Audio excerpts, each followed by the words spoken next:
wanna be the best in the game, invest in my name, check no restraints, I'm obsessed with the pain. I ingest, I retain, assess and I change, possessed by the thought I'll be free one day from society's restraints. Money, clout and fame, mud, disease, a plague. We all love to hate, have to play the game, have to make a name. All our insecurities are on display. This is war with the enemy, think that it was meant to be. Living in a time where disease is on every screen. I won't let them fester me, I know most are festering. Negativity is a plague for the mentally weak.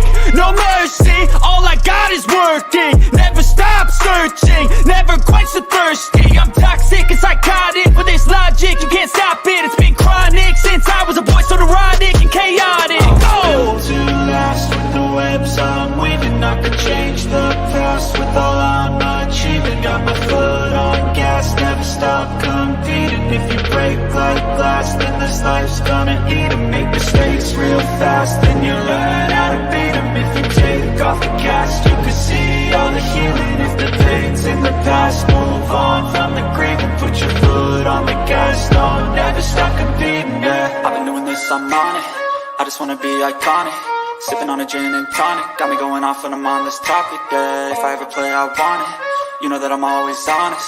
Stay away from those who are toxic, keep them out your face, no way, you don't want it, yeah. Don't try to drain my energy, the enemy is everything. It's mentally, unhealthily, spreading like a rare disease. But I won't let it get to me, I don't need your therapy. I can leave a legacy of leading by intensity. Come on, we can fight this, freedom is priceless. Spread just like a virus, living in a crisis. Do you feel courageous? Do you seek greatness? Awesome power of nature, hot excitement of freedom. Because after you get struck by lightning, there's thunder.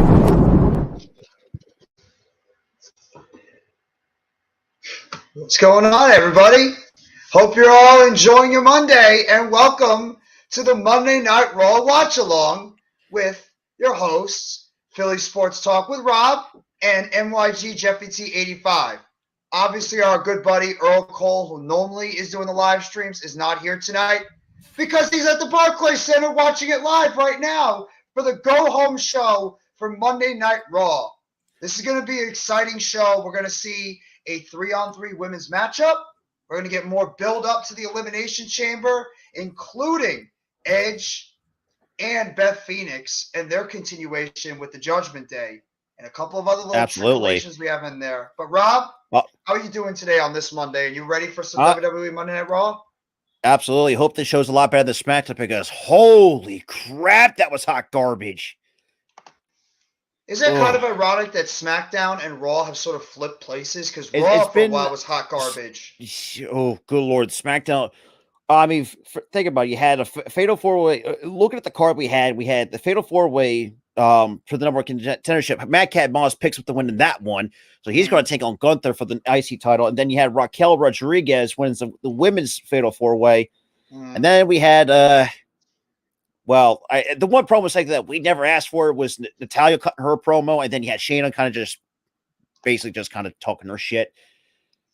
And we didn't really care for, and we had a squash match between Lacey Evans and the Jobber, and same with Drew McIntyre and Sheamus in Hit Row. So yeah. Oh, well, yeah, Hit Row. The only thing that saved the show for me was the tag team title match, and Paul Heyman and Sami Zayn cutting a promo against each other. By the way, did you see that backstage promo they had between Santos Escobar and Rey Mysterio? I saw that. That was very intriguing. That was great. Can you see a face turn? There's been a lot of rumors out there that Santos Escobar might be teasing a face turn. I mean, it might give him light for his character. It might give him light. Yeah, Raw. Well, I would say Raw has been better, but sometimes Raw has been kind of been hit and miss depending on the week. Is this true? I think so. Oh my God! I honestly forgot. Sometimes I'm not even kidding, Rob. Yeah, nobody their tag champions. Nobody cares about them. No. I forget they're tag champions at this point. That's how irrelevant those belts have been. And obviously, we see what's going on SmackDown, as you've seen. Shayna and Ronda are probably teasing a tag team forming, and they're going to probably go after them. It looks like it. It looks like it. At this point, you might as well just give it to them. But, Rob, what are you looking forward to on Monday Night Raw tonight? What's the thing that gets you most excited for the show today? For me, I'm excited to see where some of these other storylines go. I mean, the one in particular is between Edge and Beth Phoenix. And I want to see the Hell in a Cell at WrestleMania between Edge and Finn Balor. And it's crazy, too. And I'm going to give Edge a lot of credit, too. I mean, he's the only well, it's funny because actually with that little promo, I think from last week, it said not giving any giving Dom no love whatsoever. But I mean, you're doing something right when you get like some good credit from, let's be probably one of the best in the business, and that's Edge. I mean, he's not wrong about Damian Priest because, good Lord, that dude can get you week in, week out. Finn Balor. I thought him and Cody had a spectacular match. I think on one episode of Raw on Monday Night Raw. I think it was last week. The two of them. I think so. I think it was last week. Yeah, they main evented for Monday Night Raw on that. Even Cody himself, like, actually think he said in the interview, he wants to fight Finn Balor a lot more. As I would too. I would have maybe that could be a future WWE championship matchup we can have on Monday Night Raw. I would not be surprised. And me and Tara actually talked about this too. Like, kind of WWE's kind of put those back themselves in a create a corner because now you got this is basically 2014 all over again with that yes movement where Daniel Bryan kind of got that white hot moment. It's like, where do you go from here? Like, do you let Sammy beat Roman for the Universal title and save the actual championship for Cody Rhodes? I mean, no, you can't do that. You can't because it's going to make Cody Rhodes' championship title match. It's going to put it irrelevant. You got to have. Yeah. The problem is Cody is the guy. Everybody knows Cody is the guy. Oh, yeah, absolutely. I think Sammy's teaming up with KO, and they're going to go after the tag team titles and win them at. Even though I will say on SmackDown, it was a bit interesting. Jey Uso did return for SmackDown, but he was very hesitant. There was some hesitancy. They're plotting the seeds to make you think that he's actually going to be on Sammy's side, and then And that's when we started talking about. This is another turn coming. I liked. This is what I'm going to say about Dakota Kai and Damage Control. I like them individually. But the group sucks. I'm sorry. Yeah. The group sucks. They're boring.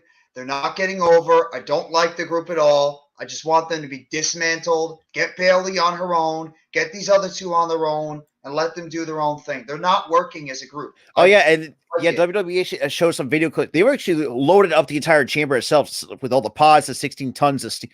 God damn, like, could you imagine that's going to take forever to fucking build. But oh my God, can you imagine all the work they had to do to try to get that new elimination chamber up there? Please don't make it red anymore. I beg you. Please no more red elimination. Go back to what it once. Even with the new design, keep it like all black. Like keep the nostalgic value out of it. The previous one they had when they first introduced the match back in 2002. Obviously, you have the little plates on the bottom.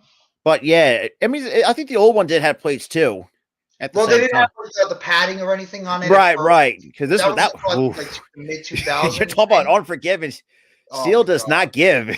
Yeah, it's like you try to I remember in 2005 when Batista did a monster back body drop on Triple H. Yeah, it's like his back just went bashing right on the damn metal. Or who when RVD had no room to get the 5-star frog splash and and actually broke. I think broke Triple H's trachea, if I'm not mistaken. Yeah, he landed right on his knee. Right on the neck. Oh my God! Right on his neck. That was it was like a double whammy because I think he blew out his knee on that same one where he busted up Triple H's trachea. Yeah, and Triple H started to go that entire rest of that match with a busted up trachea. I mean, that just shows the toughness of a guy like Triple H. What he had to go through. I think he also finished one match, from what I remember correctly, with a torn quad, if I'm not mistaken, too. Yeah, twice he did it.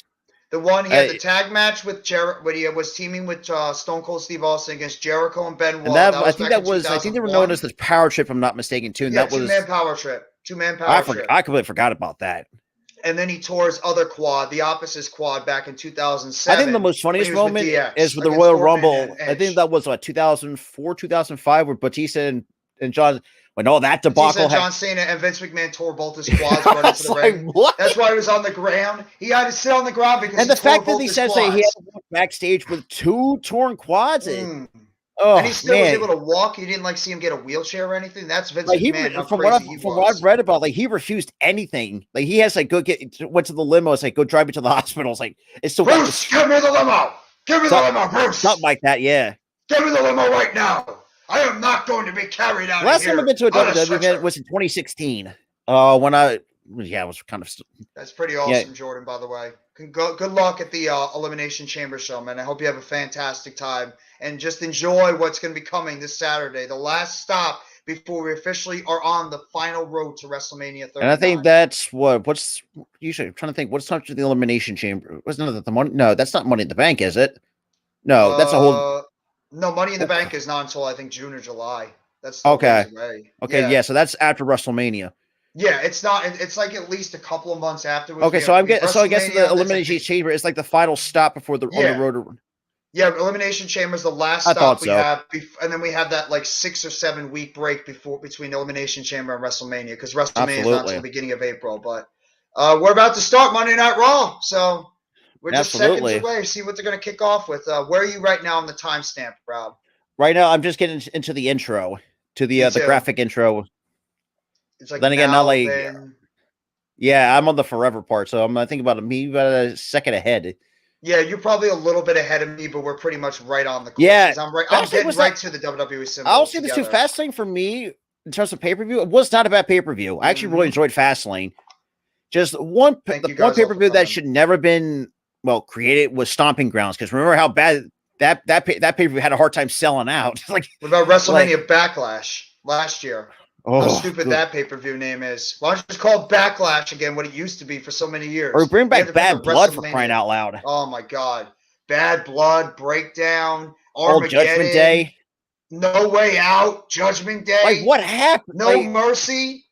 Sheesh. You talking about, classic pay-per-views we had here. Classic pay-per-views. There's a lot of big rumors, though, by the way, going on behind the scenes about some potential big stars that could be coming into WWE in the future. I don't know if you heard any of the rumors about some of the big stars. I haven't heard anything, but the one thing I did see that Hikuleo did beat Jay White in the losers leaves Japan match. So okay, so we get Becky Lynch to kick it off. Okay. So we got the man kicking it off. Obviously, what happened at the end of Monday Night Raw last week, we had the return of Lita. That was intriguing. That was intriguing. Yeah, it was interesting, a little weird, because I don't know what direction they're going, but I have an idea. I have an idea where it might be going. I don't know how you feel, but I have an idea, because with Lita coming back, I think there's a certain other Hall of Famer that might be on their way back too. Oh, I exactly know you're exactly. I know exactly what you're thinking. I like that.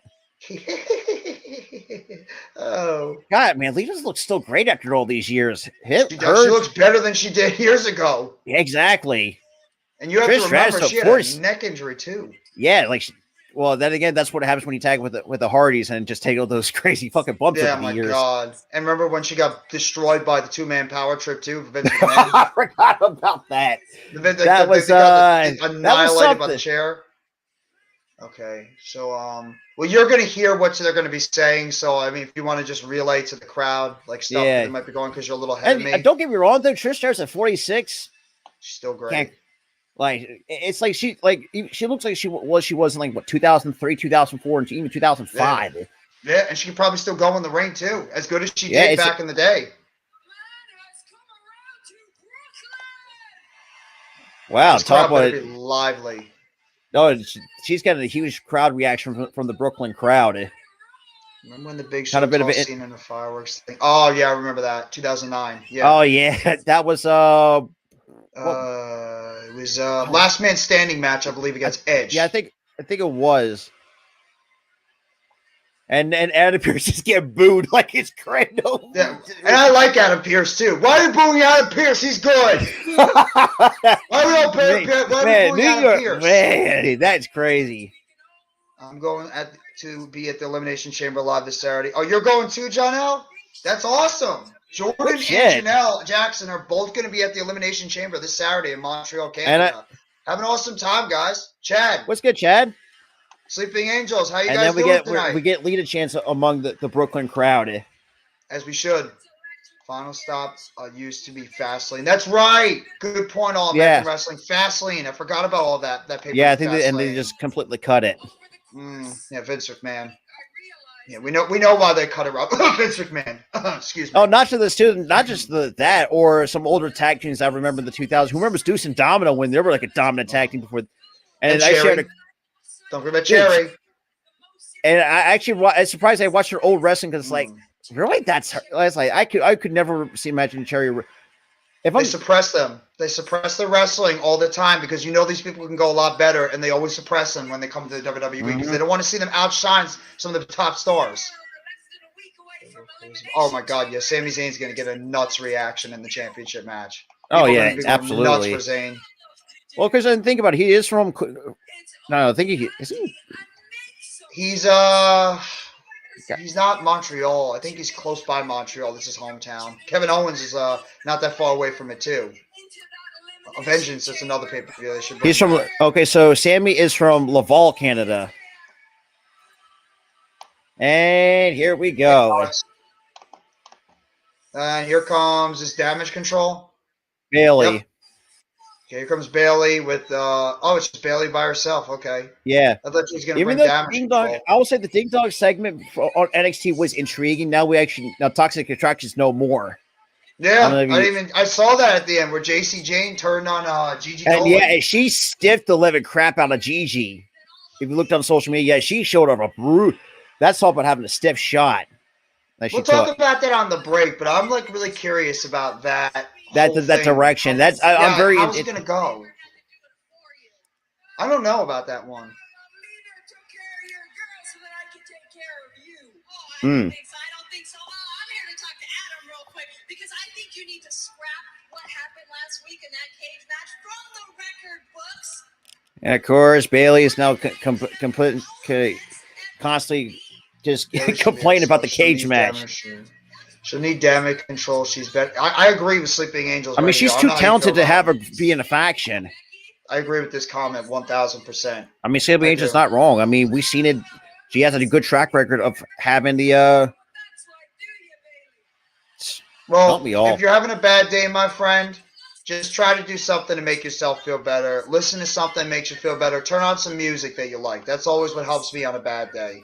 So whenever you're having a rough day, put on music. Take it from me. I smoke pot. That's what helps me for me. Oh, that too. Yeah, I think he's a little young for that, but I think we might have to direct him another way. But yeah, yeah. And for me though, it helps me because I have bad anxiety problems, so it really does help me with things. Oh yeah, that's true. That is true. And now we get a bickering back and forth. And here comes Bianca Belair now coming out. Why is Bianca Belair coming out? Huh? Why the hell does she have to do anything with the? Oh God. Chad. I will say this too, though. Even though the show wasn't great, but I think Rihanna still looked really good, though. She did. I thought the halftime performance was meh. It was it doesn't top out of last year's or when Prince did it in 2007. Hey, Greg. Then we got EST chance among the Brooklyn crowd. I'm getting bored of her title reign. I want to actually see somebody finally beat her. The question is, who is it going to be? Well, then actually, no, that's a kind of a stupid question. I think that's got to be Asuka for sure.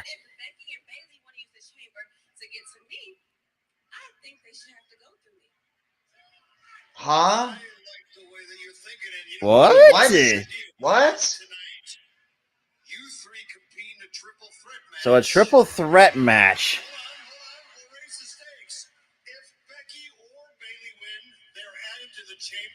Wow. Okay, this is interesting. If Bianca wins, neither one of you get in. Now that sounds like a hell of a main event and fair. What do you guys say? So a triple threat. What do you say? So obviously, I don't like that. I don't like that. That's we already had the 6 women in there already. Like, I don't like that. I don't like that booking. Unless Bianca wins, I don't like it. I have a feeling Bianca is going to win and still going to keep the same 6 women. You know, Adam. Why did you gotta do that, Adam? I don't like that. I gotta be honest with you, Rob, in the chat. I don't like it. I don't like it either. Because already the 6 women are already qualified for it. So why the hell are you doing the exact same thing? Because now you're going to put that doubt in there. Is it in the script? Was there a cheating script that happened, King Jers? Well, you know what the script should be? Bianca should beat the both of them either way. That's what definitely should be happening. That's how I would do it. Yeah.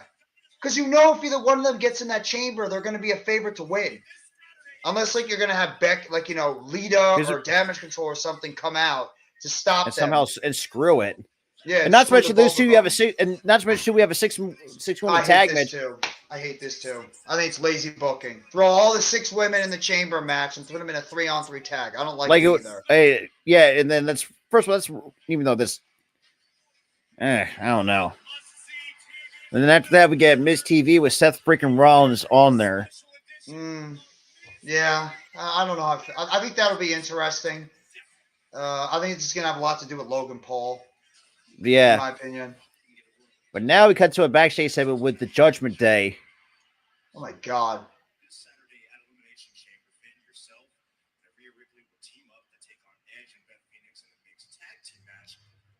That's going to be a great match. I still think Bianca's going to win.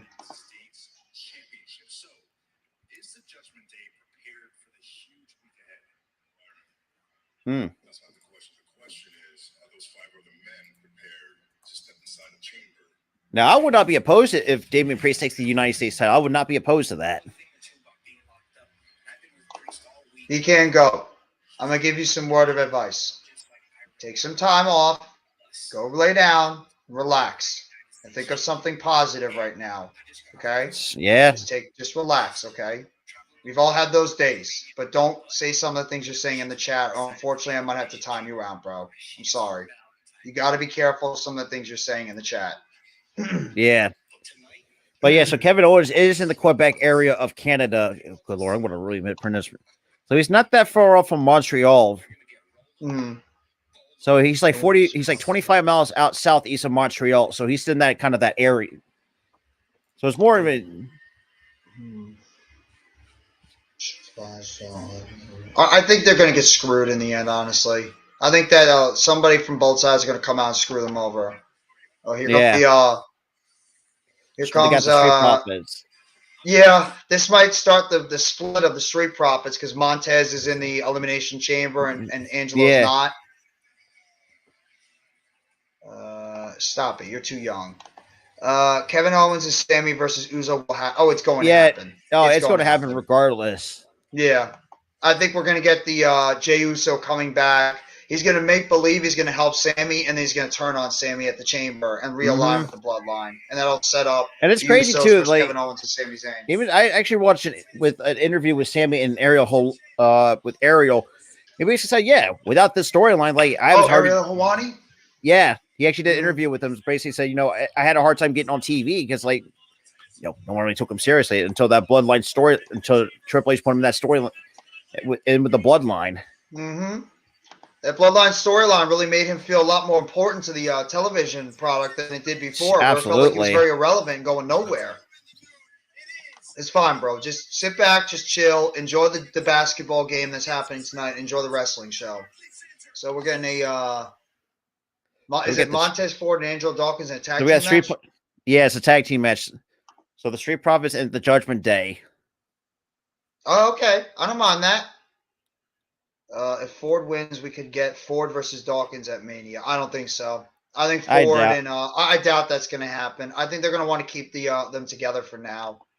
Street Profits, you would think the tag team be more street than just dancing around. Yeah, I mean, I think they're sort of like they sort of lost their way in a way. I have to say, the Street Profits have lost their way lately. You say you're not wrong, John L. Because this basically what me and Tyler said. He's pretty much getting Daniel Bryan treatment during the WrestleMania season.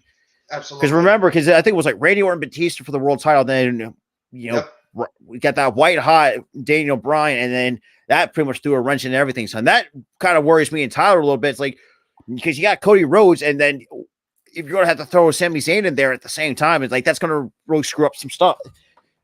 Well, you got to stick with your script. I mean, as much as we all love Sami Zayn, which we all appreciate what Sami Zayn has done in this whole Bloodline storyline, you can't do that to Cody. I mean, you pretty much have booked Cody, especially with what they did last Monday Night Raw with that incredible promo with Paul Heyman. You've got to continue with that. I'm sorry. Sami Zayn might have his time in the future. I think they split those belts out. Yeah. So I can't disagree with that. But I'm curious, Rob. I figured I want to ask you. I was just mentioning it earlier. What do you think about this whole JC Jane and Gigi Dolan thing? I mean, do you think it's going to work? Because you know, obviously well, I'll get back to that as well. But I think after the split, I mean, the crowd actually really liked that. So it's going to be interesting of how Shawn Michaels wants to do it, because I've been very critical of his, I guess, as a booking, I should say. Yeah, but at least it's the shows on a weekly basis has not been terrible, but it could have been a lot better produced. It's like not terrible, but it's actually still decent to watch. Week in and week out.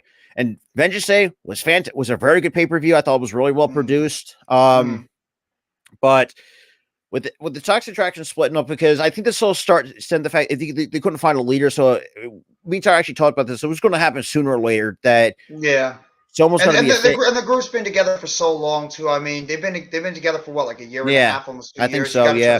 Well, and I also brought out this point, and I've seen Gigi wrestle, but she was more Gigi's more of a single star than she does. This is the first time Gigi's has done a tag team. So do you think she can get over as a babyface though? I kind of saw JC more of as a babyface than a heel. So I'm kind of interested to see, like, how exactly I think Gigi's the babyface. Well, Gigi is going to be the babyface because JC turned on her. So JC's already getting the nuclear heat, so that's already working for JC. So, that's the biggest question was, So, like I said, we'll see come to NXT. Hopefully tomorrow. See what tomorrow holds for NXT.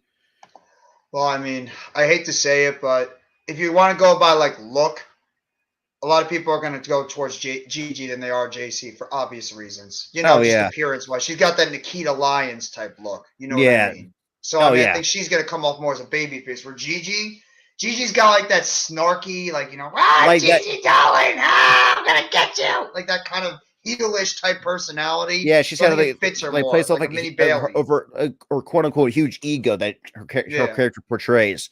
Exactly. I mean, I don't want it to be too much like Roxanne Perez and Cora Jade, though. That's what I'm afraid of, because they rushed that too quickly. And I don't want it to feel like, just a rehash of what they just did about a year ago with Perez and Jade. So, I mean, that's I'm a little worried about a little bit. Yeah, that's the biggest concern. But I would not mind it to like keep building. A little weird. It's a little weird too, but I do not mind the rivalry between Roxanne Perez and Cora Jade. I've always liked Cora Jade. Me too. Since I saw her as Alana Black and AEW Dark. Yeah. No, I did not see the 2K roster for a 2K23 roster. Unfortunately, I heard the game actually looked pretty good though. Overall, it looks very, from what I've seen so far, it's been looks very solid. One talks together to make the WWE. That's what worries me a little bit too with some of these NXT stars that are because of what's going on the main roster. Yeah. Because at the end of the day, I actually pose this as like, if I would say, if I was in WWE, at least you give me an option. Like, do you want to come to the main? Not just force your way up. It's like, do you want to stay in NXT or do you want to go to the main roster? For me, I stay at NXT because if you can because NXT right now, the women's division is a lot over. No, there's some stars in the making compared to the women's roster. And me and Tar talked about this, I think, one time during the Royal Rumble. Say, yeah, 3 of your NXT stars already got a huge pop, and over the main roster, it's like, like I was like, ugh, I was like, yikes. Who could also get over very well? I think Kaden Carter and Katana Chance would get over very well when they get to the main roster because they're so likable and they have that likable feeling as a tag team. I think if you bring them up to the main roster, I think both of them are going to get over. I think that really would help out tremendously because holy crap! Because it's good, Juice. I heard about that too. Yeah, the War Games are added to it. Yeah, but they're probably waiting for Cameron Grimes to come. Maybe you might see him probably after Royal Rumble. Remember WrestleMania? They don't need a lot of people right now because of the fact they're already building up WrestleMania. You don't really need Cameron Grimes at the moment, so maybe save him as like a WrestleMania post-WrestleMania surprise, or have somebody else, or if the case too, or have Braun Breaker could be another option because we're going to be seeing not Cameron Grimes, but Carmella Hayes and Braun Breaker for the NXT title at Stand and Deliver in Los Angeles. No, I got a haircut a while ago. By the way, we obviously know who's eating the pin in this match. I mean, it's pretty obvious who's eating the pin. It's probably We already know who's eating the pin because only yeah. one guy can afford a loss. Everybody else should not be losing. Exactly. Especially with you got to like. That's what it looks like. Is what's going to happen at Stand and Deliver, because I have a feeling that Braun might be coming up to the main roster. Yeah, I think that's the direction they're going. I think they want to get Braun on the main roster, and I think they want to give Carmelo Hayes a run with the championship. See how he does.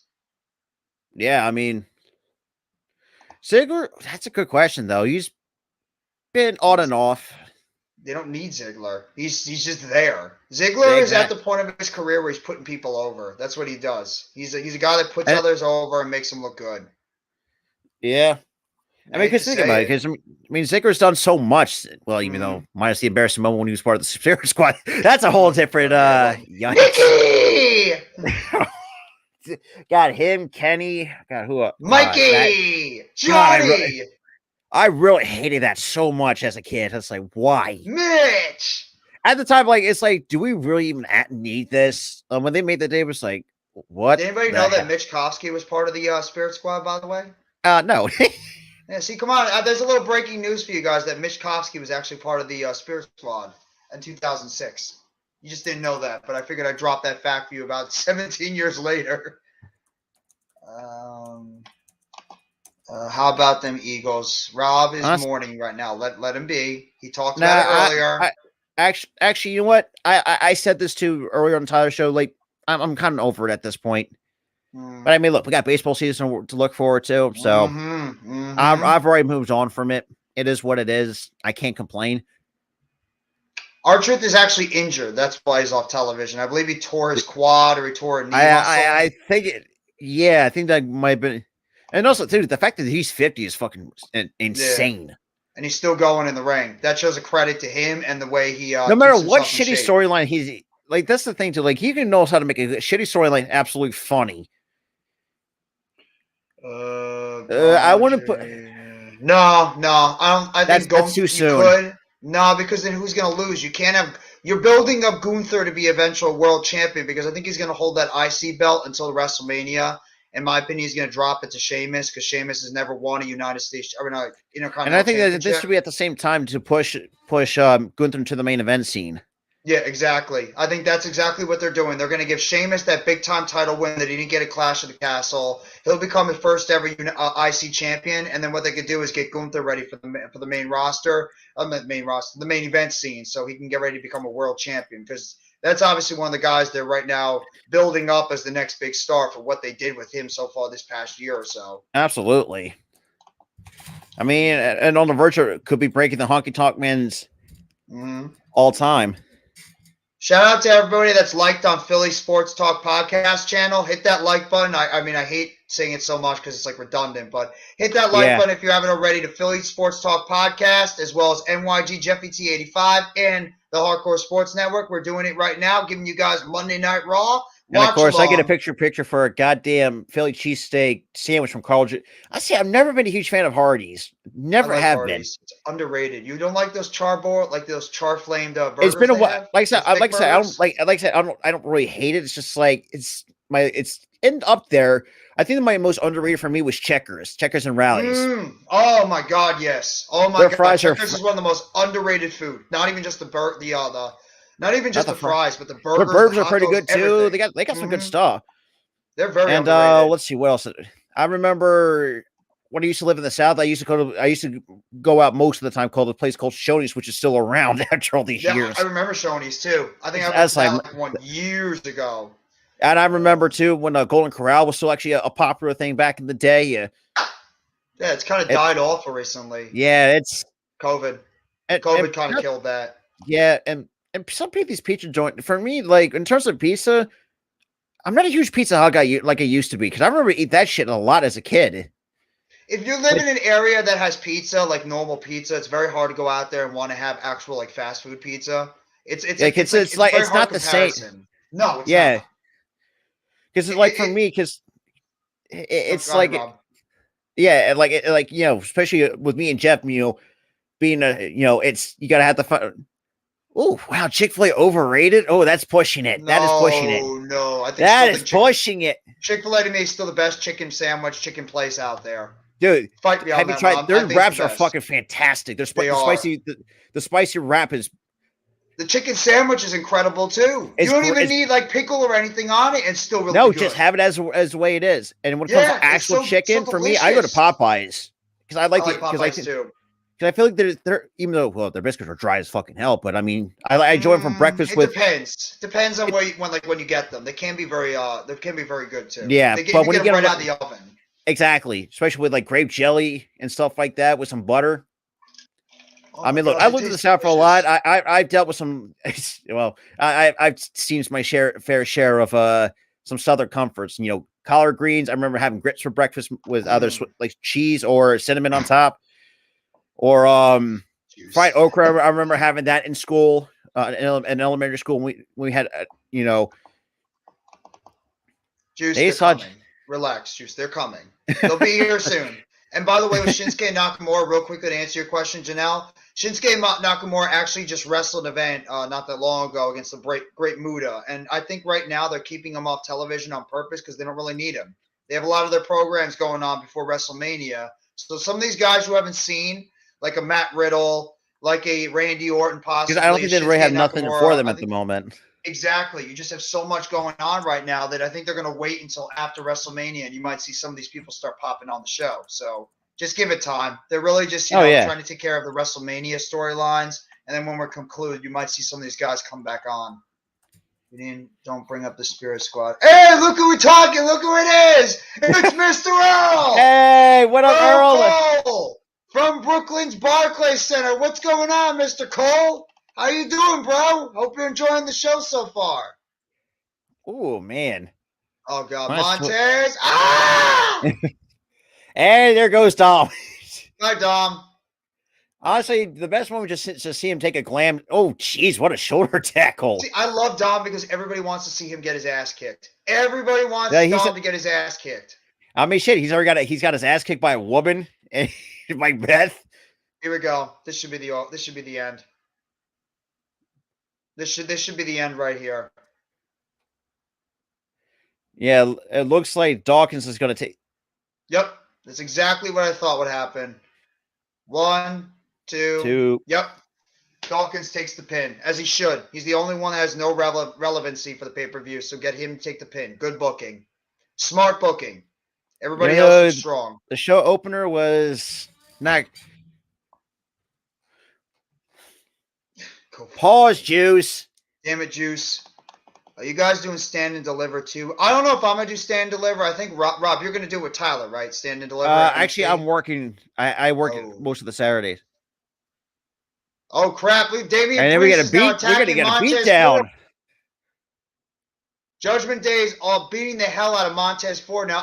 And here goes Edge and Beth. Edge and Beth. No Rhea Ripley, though, right now. And we got Balor beating the crap out of Edge and Balor. We got Dawkins and Dom fighting each other right now. And we have Priest and Ford against each other. Damn. Beth's just... Here we go again! Dominic! She's got him right now! Oh, here's Rhea! Oh, with the back! Cheap shots. Rhea!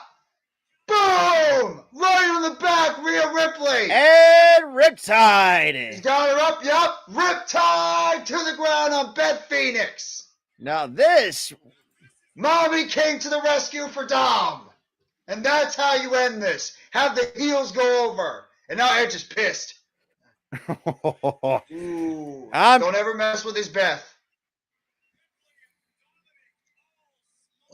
Gunther did amazing. Gunther's friggin' amazing. Gunther is goddamn amazing. I broke my TV during the Saints-Bucks game. I need money. Well, why would you do that, Juice? Why are you breaking TVs at a football game? I saw an Eagles fan do that, by the way. Yep. I saw an Eagles fan go nuts when he broke his TV after the kick. I was like, do you know how much TVs nowadays are fucking nuts? Yeah, it's like, why? Why would you do that to yourself? Why would you go that far to take this stuff that seriously? And we thought break your shit.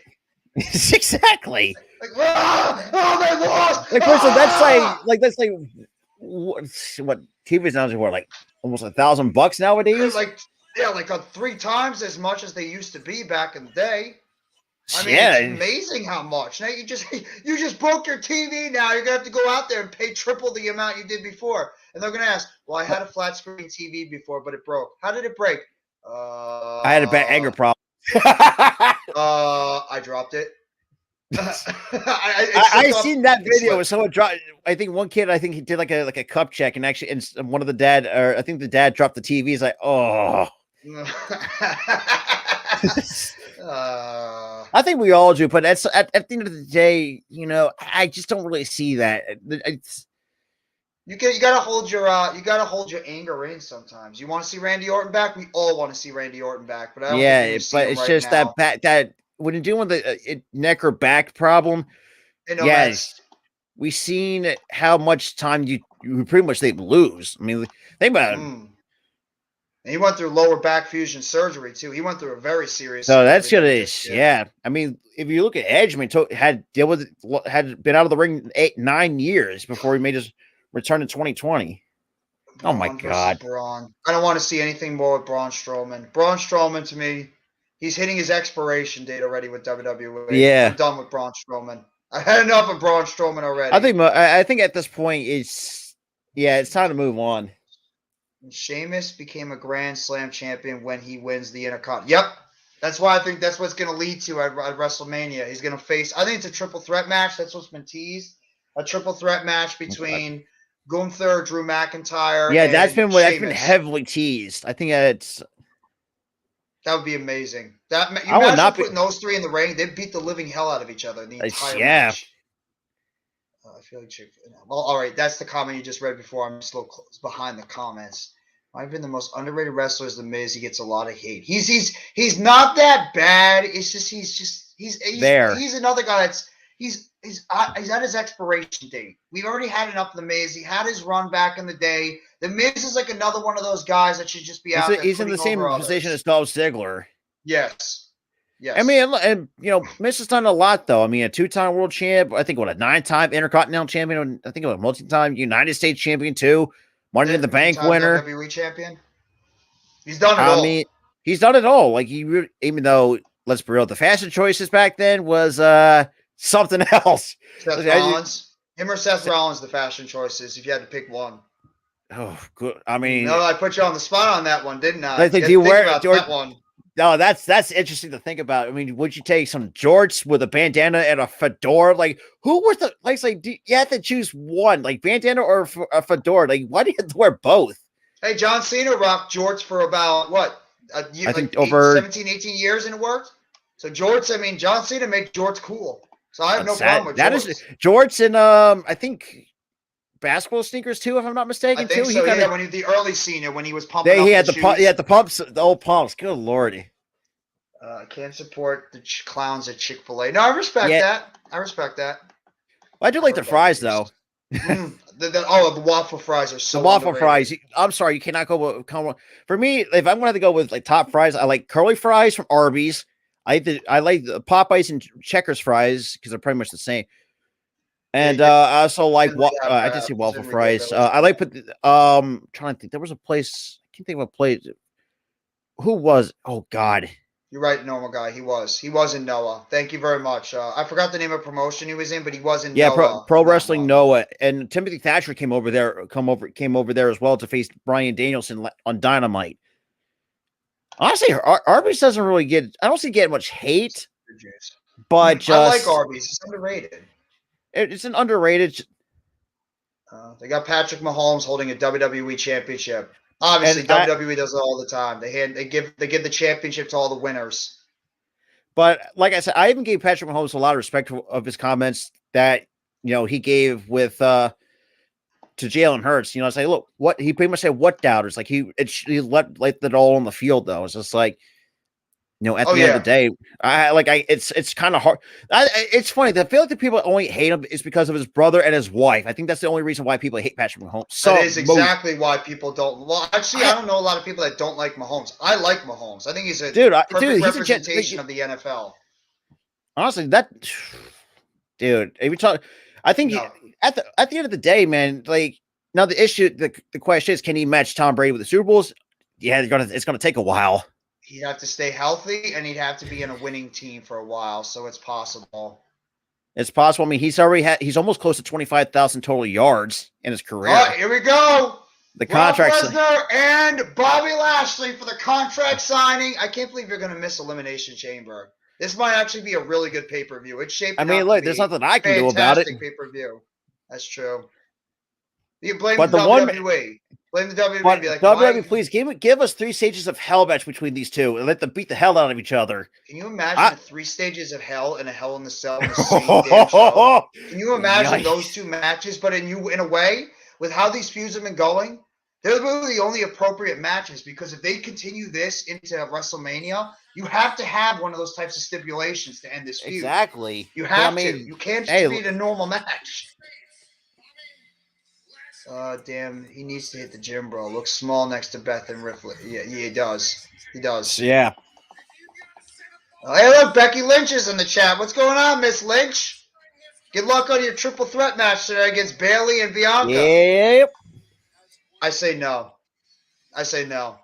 On Naomi. I don't think she's going to be back at WrestleMania. That's just how I feel. I don't know how Rob feels, but I say no. I'm not ready. I mean, I love Naomi. Don't get me wrong. I don't think we're not ready for her just yet. Nah, we need to get some of these other women over. Because it's been, and if you decided to bring her back, they're not going to give 2 flying fucks about her. No. I hate to say it because I love Naomi. I really do. They'll give her a pop at first because everybody gets like that nostalgia pop when they come back, and then after that, and it's just been nothing. Gone. Yeah, it'll be over just like that afterwards. But Brock's getting serious. You just chuck the chair out of the way. You know he's ready to kick some ass. You know, I like this Brock Lesnar persona. I have to say, I've grown very fond of this Brock Lesnar persona. And the fact that he's still over with the crowd too after all this time. And also, it's good to see the two, like he actually can see the full potential of Brock instead of not having him in the title picture. I agree with exactly. Angels. They break it because they lost the bet. Yeah, well, I guess. Doing well, Becky Lynch. How are you doing? We great.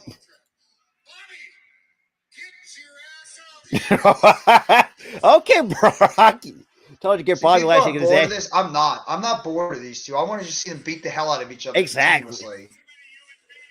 God, give me a no holds barred match between these two. Just let them beat the hell out of each other. This is just one of those feuds who gives a crap. Oh, we got the security guards coming out for Bobby Lashley. Even Brock's not even impressed. This reminds me so much of Batista and Cena years ago. Yeah, that I agree with.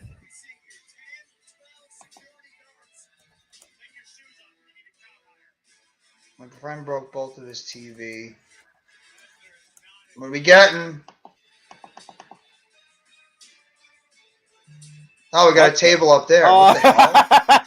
The hell? They got a table set up. Oh, come on! They're setting up a table on the stage. Okay, I kind of like that. Mind games by Bobby Lashley. And here he is. Here's Bobby Lashley. Juice. This your moment, Juice.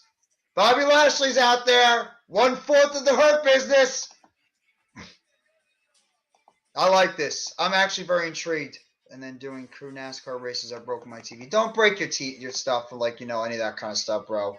Randy Orton deserves to retire on his own terms. He is. He will. And it's just basically what Edge is doing too. He wants to go out on his own terms. Exactly. That's why Edge came back. He wanted to go on his own terms and not have to be forced to retire.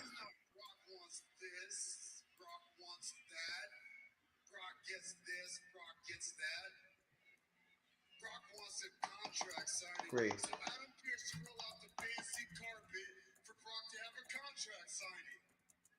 Me too.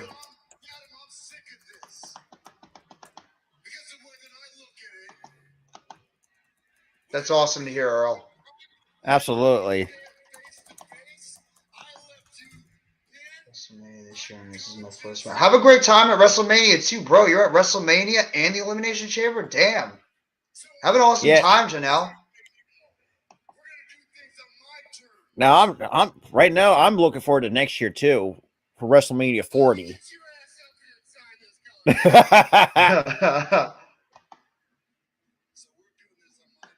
I love it. I actually kind of like this. The cockiness. I'm really digging this. The mind games.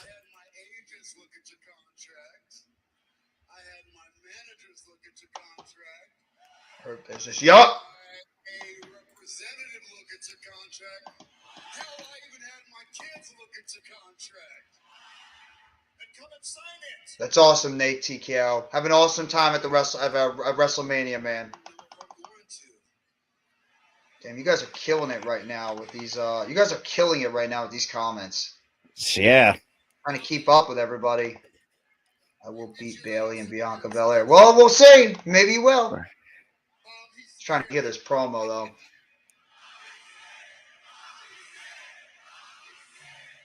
Are they saying Bobby's scared? Are they saying Bobby's scared? They're saying Bobby's scared. And he likes it. Bobby's just playing it perfectly.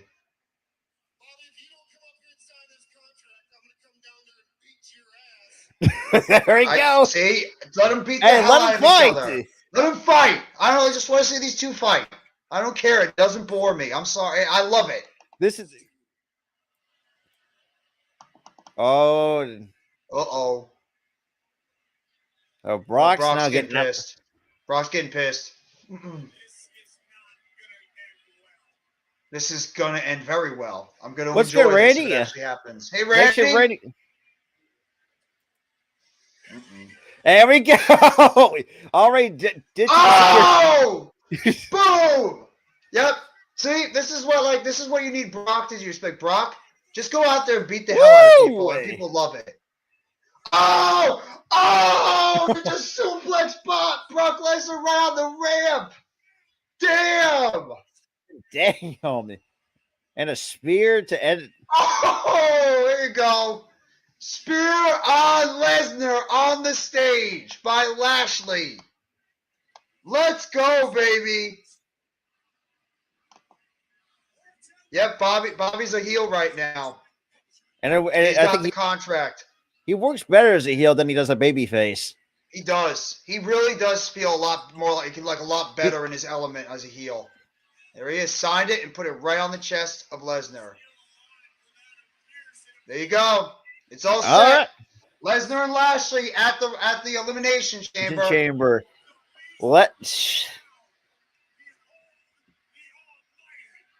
They need to have this be a gimmick match, though. It can't just keep being, normal. Lesnar's laughing.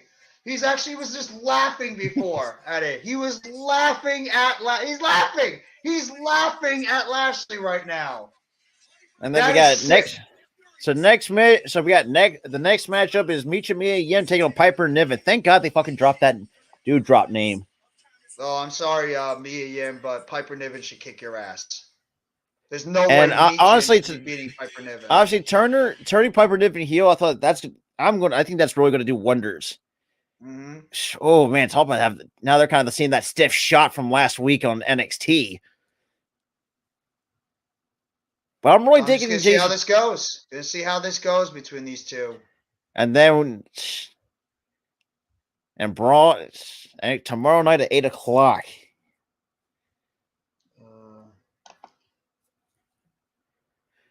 I mean, so far though, it's been a very good Raw so far. Even though the some of the decisions being questionable, to say the least. It's not been bad. It's not been bad. I mean, the tag team match. But the women's division, I mean, I'm sorry, but the women's division is like a train wreck right now. This is why I think NXT has a lot better of a women's division.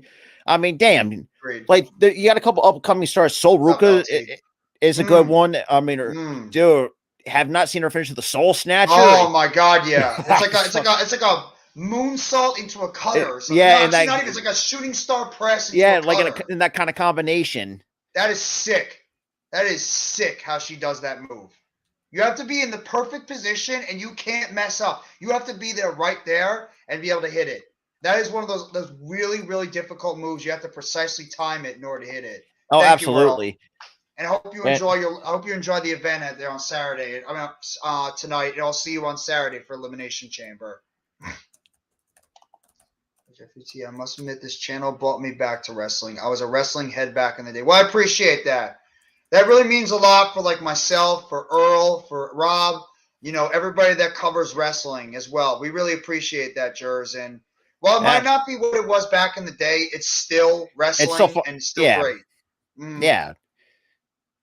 And we'll do AEW as well. I mean, we're not just going to be doing WWE. There'll be AEW stuff as well because we love AEW as much as we love WWE. Oh, yeah. We'll give it to each one of you guys whenever we get it. I mean, I'm going to probably do AEW Revolution on March 5th. I think most of us are. Yeah. I think it's a Saturday, right? Is it Saturday or Sunday? It's a Sunday. Ooh, Sunday, March 5th. I can't wait. That's the 1 hour Iron Man match between Bryan Danielson and MJF alone has me sold for that pay-per-view. But I think it's going to be a great show. Yeah, we are. No, you're not saying it. AEW is awesome. Yeah, the tribalism bullshit needs to end. I hate the tribalism BS. I can't stand it. Because it's like, I mean, look, both companies have their flaws. I mean, mostly WWE. Yeah. I mean, what company does? I mean, Impact. Right. I mean, Impact has not been the same one it once was throughout the 2000s. Now, granted, before everything went to freaking hell in the later years. You really never got a chance to see New Japan because who wants to get up at 5 or 6 o'clock in the morning watching reruns? Yeah. It's like no one wants to deal with that.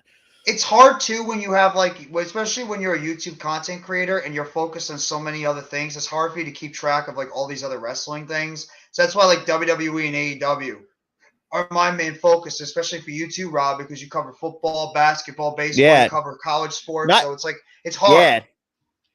Yeah, it really is. 2025. Now, if we get some sort of can you imagine? Let's say hypothetical if WWE wants to do a Forbidden Door, oh boy, I think that can really help out both companies in its own right, especially the women's division. I think that's if WWE decides to do a Forbidden Door partnership with AEW, I gotta say, man, I think that's really going to really help out the women's division with the right booking. If you do that, I think you should be fine. And you can see I mean, look, Roosh. I mean, I love what Roosh brings to the table. Roosh was tremendous. He was tremendous in his Roosh. I love Timothy Thatcher. Even though I watched a little bit bits and pieces. Toothless Aggression. Yeah, but I disagree with this. Then to an extent. There's a lot of things at the Attitude Era that you have seen. Shit's not that you cannot.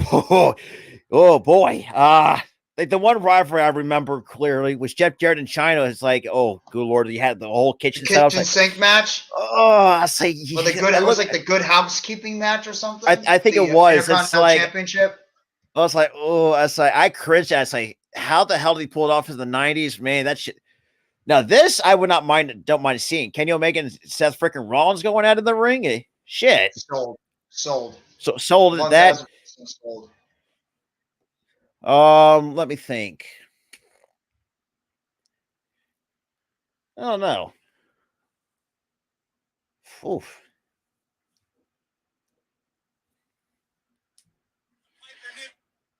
God damn. Actually, now thinking about it, I get why Carmella won. Obviously, you know the backstory, what happened to her not that long ago, so it makes sense. Yeah.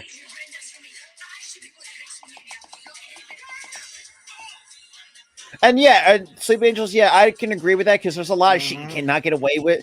Ooh, that'd be fantastic. They already had that great match not that long ago on TNA. They did Christopher Daniels too, arguably one of the greatest crazy looking back ever. at just like prime AJ Styles and prime Samoa Joe in the early 2000s. That's what they used to do in TNA was absolutely spectacular. And prime Christopher Daniels too, the Fallen Angel, and Frankie Kazarian at the time too. What was the tag team? I think we're not a tag. I think they were part of Fortune for a little bit. Remember the group Fortune in TNA? Oh yeah, the Good Fortune. Yeah, it was Kazarian, James Storm, Robert Roode, AJ Styles. Wow. Desmond Wolfe, I believe, and Ric Flair. Oh, that's the one I've never. That's the one I've. Wrestling or is it's better now than it was in the Attitude Era. yeah, because a lot of That's not facts. just the attitude and the ruthless aggression, because there's some shit you cannot pull off. Well, in particular, like I said, the It Good wasn't Housekeeping about match. wrestling back then. It was about characters and it was about storylines. It was more about that than it was about the wrestling. Yeah, I thought so the storylines and the characters were a million times better than they were now. hey, think about it too. You got the Attitude Era was carried by The Rock and Steve Austin. I mean, they had some memorable moments. Hey, even Triple H, even though he's been kind of been There's a lot of people that have memorable stuff back then. A lot. I'll be biased towards the Attitude Era because I grew up in the Attitude Era. So yeah, that's something that I favorite. remember a lot. And there's a lot of stuff that you cannot pull off nowadays because you're gonna cancel in a heartbeat. Oh yeah. Oh, Young Bucks and Usos, hell fucking yeah, I'm sold on that. That would be the best match right there. You get the Young Bucks and the Usos in there. You're talking about a 5-star match. 5 stars. Just give them at least 10, 15, 20 minutes. Or FTR. Throw FTR in there too. FTR in there, swear have that as a triple threat match. Mm-hmm. Everybody wants this one. Hey, Sayeth, what's going on, bro? What up? When everyone that times, there was a lot of women back in the Attitude Era. They got some work done. It's the characters. That's why I enjoyed a Trish. Even though the what I found funny, they were great on the mic. That was that too, and also I love just Stephanie McMahon get the short end of the stick. Whenever Stephanie either got her ass kicked or she got reamed out, it was hilarious. Any McMahon. Anytime any McMahon got their ass kicked or just like got ridiculed, it was the funniest thing. I remember when Shane got his testicles got electrocuted by Kane. And, Kane, yeah. That was well, the one cringy match that I remember was when Vince fought Stephanie, and I was like, oh, well, Private Party right now, Mark Quinn is out with injury, and Isaiah Cassidy is with Matt Hardy, but they're in this Ethan Page storyline with the Firm. They have apparently have him under their control or something. Like he's got him under his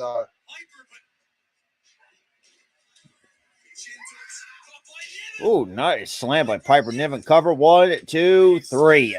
As it should.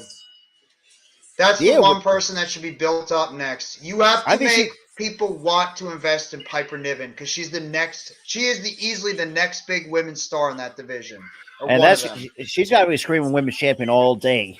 Yes. Now that I would not mind.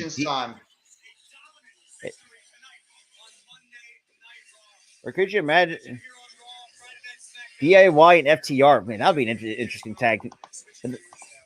Mm-hmm. So, well, you could possibly even still get it this year. There's a possibility that Champion might be on his way back at some point. Yeah, and FTR might be coming back to the WWE. We don't know what their direction is right now going forward. They could be WWE. Their contract's up in a couple of months. Yeah. FTR.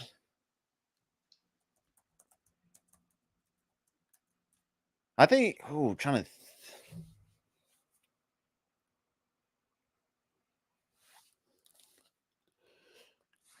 And kind of doing a little bit of recap from SmackDown this past Friday night. Yes, we could. I think we might be seeing a women's blood and guts match. I would not be opposed to that. I honestly thought when they were doing this match that Solo Sikoa would. That's what me entirely thought. And here comes Jay coming down the rampway or the throughout the crowd.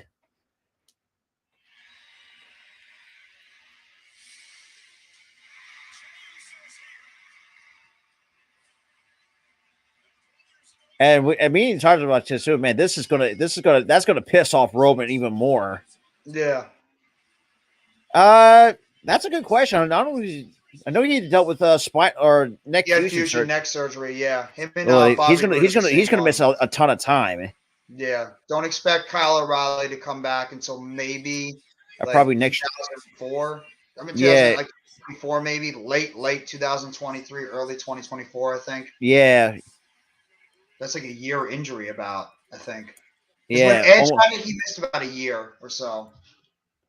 Well, Edge missed 9. Well, when he retired, he missed 9. Well, he had the first one. Remember, he had the one back in 2002. He initially had it. And he missed over a year. And he even said he could after that one bump he took or one chair shot, he couldn't feel his arm. You can remember his arm. He lost feeling in his arms after that. It is going to be a long night, but I think the Elimination Chamber is going to be very good. I think it's going to trump the Royal Rumble. Oh, as absolutely. Long as it's booked right. The matches alone should sell it. And here we go. Here's the conclusion. Sami Zayn and Jey Uso. It's gonna happen. We know where this is going. Oh yeah. Jey is going to turn on Sami. There's no reason why that's not the storyline. I mean, unless Jey is going after Roman Reigns for the championship, it makes no sense. Jey's going to turn on him, and then Kevin Owens. When Jey turns on Sami, then Jey and Jimmy beat down Sami, and then you have Kevin Owens make the save, and then there you go. You have your WWE Universal Tag Team Championship match, and then Owens and Zayn can win the championships, and then you have your happy ending. Britt versus Bianca would be wild. Yes, well, I actually have Britt Baker going up against probably Becky Lynch. Like, I think I would have Bianca going up against Jade Cargill. One freak athlete against another. I would not be. I had 2 shows to Elimination Chamber, and I got San Jose show for New Japan. Yeah. Then Bobby Fish shows up in Impact a while back. Well, Bobby Fish is irrelevant right now. He sealed his own fate. Bobby Fish made his own. He sealed his own fate when he did what he did. So I have no ill will. I have no, sympathy for Bobby Fish. Homemade mac and cheese making me want to cream. Okay. Pause. Ooh, thank God I stopped myself before the end. Everybody changed. Mercedes is going to show up in AEW. I think she is. Yeah. I think she is. Oh, by the way, some NBA news. Apparently the Mavs are working out LaMarcus Aldridge. So. Oof. And Raiders are going to release Derek Carr. That's an NFL. I figured. Yeah. Who would Santos Escobar face in AEW? Bandito, Roosh, if Andrade's still there. I'm looking at the roster. I don't. Bandito would be incredible. Bandito. Hell, I got one. Legado del Fantasma versus the Lucha Brothers in Pac. Death Triangle. Oh, I'm sold. Can you imagine that team? Because, I mean, Ray Phoenix. Or, I got even better than that. Ray Phoenix and Pentagon taking on two. You could even have them against Joaquin Wild and Raul Mendoza.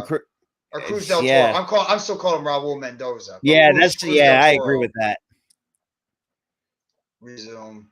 I remember me and Bianca SummerSlam. It was a very good match. It was. And then finally they turned Becky back into a babyface and dropped the big time Bex, whatever it was, story. Yeah. Even though I'm a little tired of the man too. The man has sort of run its course with WWE. What's up, Danny? What up? I always thought that Danny was an Eagles fan. Nah, I pretty much all He's things a Cowboys LA. fan, right? Kind of more of kind of like a bandwagon fan, no matter who it is. I see. Let's see who else can. Oh yeah, actually, yeah. I'm sorry. Yeah, Andrade they still list him on the AEW roster according he's to SmackDown. He's still contracted. Yeah, he's still contracted with the company. He's just out right now with a torn pec. That's why he hasn't been on television. Yeah, he's out right now. He's gonna miss him. Trying to. Yeah, so dry. I'm kind of bored of her babyface. Yeah. Too. That's the problem with the women's division too. They're all booked ass backwards. Exactly. Becky should be a heel, or she needs to change her gimmick. Bayley should not be a heel anymore. She needs to be a face. I mean, the Io Sky and Dakota Kai. Dakota Kai needs to be a singles heel, and Io needs to be a baby face. I mean, the most interesting thing to me in that women's division right now is Asuka, is because she's calm. Otherwise, I have no interest. Asuka or Piper Niven? Yes. Asuka, to me, should be the favorite to win that match. Her or Raquel Rodriguez. Should be Asuka number 1, and then Raquel should be number 2. I don't want Liv Morgan. She's not believable to win the championship, and we already tried that before and it failed. I don't want Natalya. Please, God, save us the horrific Natalya win. Carmella, no. Should not be Carmella. So, I don't care. You could say that about Piper Niven. She's terrific in the ring. I don't care what she looks like. Her and Kaylee Ray, when they did Fear and Loathing when they're ICW, they put on a hell of a women's championship match in ICW. Don't overrate her because she is a bigger woman. It does not matter. The woman is an incredible wrestler in the ring. I've seen Piper Niven's matches in NXT UK at times. That woman could go in the ring. It's just you had to be suppressed with a stupid-ass gimmick because Vince McMahon is insane. Liv Morgan versus Ruby Soho. That's another one. Well, now they're showing Baron Corbin right now after he took on Dexter Lumis. What are you going to do with Baron Corbin now that he left JBL? What kind of stupid gimmick are we going to have now with Baron Corbin? Honestly, I don't know. Sad Corbin's going to return? Bum Corbin? Ronda Rousey is a good heel. I disagree. Yeah, I agree. I'm with you there. Dude, the end of days thing was fucking fantastic. Can you be the lone wolf again, please? If you're going to give him any type of gimmick and see how it goes. If you can't get that one over, it's over. Yeah, because first of all, you guys got over pretty well with the lone wolf character or the gimmick. Well, there he is. JBL had some unsettling words towards you and seemingly ended your professional relationship. Any response to his harsh comments? I mean, it's been a really depressing week, and I just... Actually, hold that thought. I'm getting news that something important is happening. Oh, it's Sami Zayn's in the ring. Oh, Sami! And the crowd is going nuts. Sami Zayn is in the ring. Oh, you love it. The crowd is going ape right now. I'm not here to hold up the show, but there's something I need to say, and there's someone I need to say it to. And I'm not sure I'm going to have the chance after this Saturday at Elimination Chamber in Montreal. So, Cody Rhodes. Oh, he's calling out Cody. If you'll please indulge me and come on out to this ring right now. Okay. Wow. Cody Rhodes and Sami Zayn in the ring together. Interesting. Oh, this one I might be opposed to. Andrade and Drew McIntyre going at it? No, me neither. Here comes Cody.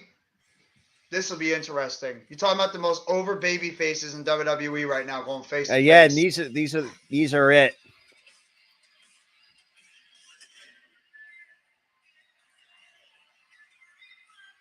It's still impressive that WWE actually, when he came back, it still allowed him to bring that American Nightmare gimmick to the company. Because, like, you think that was Vince that did it, or do you think it was Triple H that did that one? For me, it gives me something like Triple H. I don't know why. I feel like Vince. Because if it was Vince, like Vince would automatically put him back in that Stardust gimmick. No, because Vince McMahon. I think it was Vince because he knew that Cody Rhodes was one of the pillars of AEW, and he wanted to take away one of those pillars and give him everything and make him into a big star. So I think it was more Vince because he knew he took away one of the pillars of that company when it first started with getting Cody Rhodes back in this gimmick. With everything. Seth is 0-3 versus Cody. Yes, he is. Here we go. This is very interesting. This is a very, very interesting segment.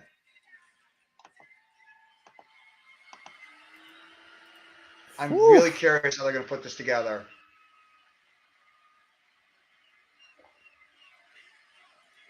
Ooh, man. Talk about a crowd. Sammy,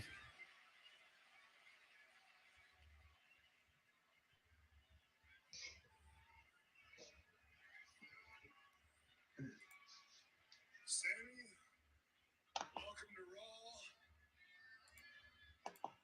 What do you want to talk about? You know, Cody, last week on Raw, you had this verbal exchange with Paul Heyman, and it said Probably the best promo that I've seen Cody cut with Paul Heyman. Mm-hmm. There was one thing that you said that has been replaying in my mind over and over and over, and I can't stop thinking about it. And it is when you said that it is looking more and more every day like it's going to be Cody Rhodes versus Sami Zayn at WrestleMania. Oh, my God. Oh, man. So I came all this way, Cody. I came all this way to look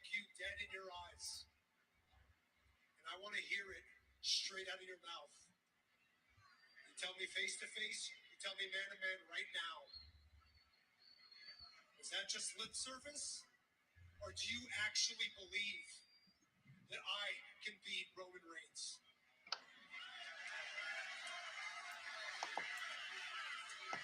Ooh. This is one of Okay. those promos where I just want to shut the hell up and hear what they have to say. Exactly. I'm with you.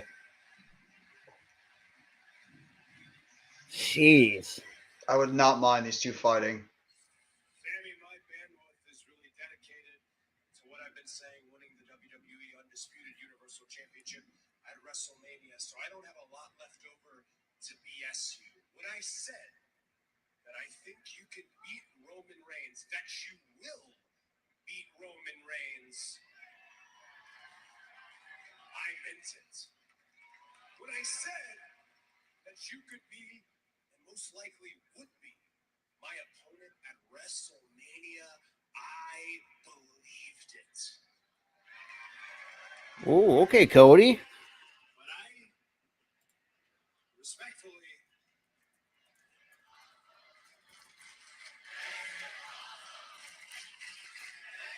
This is just shows you how over these two are right now. How this Yeah. this promo alone is awesome to them. respectfully, I don't think that's what this is about here. Does it really matter what I believe? I think what matters is what you believe. Do you, Sami Zayn, believe that you can defeat Roman Reigns?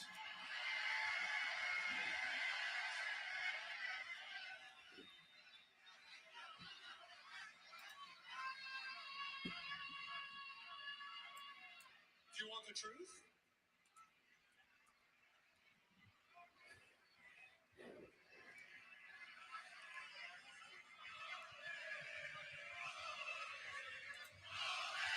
Now we're getting old age hits in the El Brooklyn crowd. Generico. Oh, They you love it. know. They know. Oh my God. Truth is, Cody, I don't know. Okay? I don't know. Because you haven't seen what I've seen, okay? I have been in the trenches with the bloodline. I have stood shoulder to shoulder with Roman Reigns for over 9 months. I have been in the dugout with them, making game plans. I've seen it. I've seen it. They always find a way. Cody, they always find a way. And this thing about him being in God mode, it's not just a catchphrase. He actually is as good as he says he is. He actually is operating on a level higher than he's ever operated on before. Yeah, Sammy's on Raw. I have seen guys bigger than me. I've seen guys stronger than me walk into matches with Roman Reigns full of conviction, fully believing in their hearts that they were going to be the ones to take down Roman Reigns, and every single one of them went down. Every single one. So now I'm supposed to believe that after all this time, after almost 900 days, that Sami Zayn is going to be the one to take down Roman Reigns? Damn. Look, if you're asking me if I believe I am capable of beating Roman Reigns, yes, I believe that. If you were asking me if I think I'm capable of becoming the undisputed Universal Champion, yes, I believe that. If you're asking me if I think I am worthy of being WrestleMania main event material, yes, I believe that. Oh my. Damn. I have to believe that with every fiber of my being, because if I don't believe that, no one else will, Cody, okay? But if you're asking me if I actually think that I'm going to be the one walking out of Montreal as the new undisputed Universal Champion, I don't know. Okay, Cody, I don't know.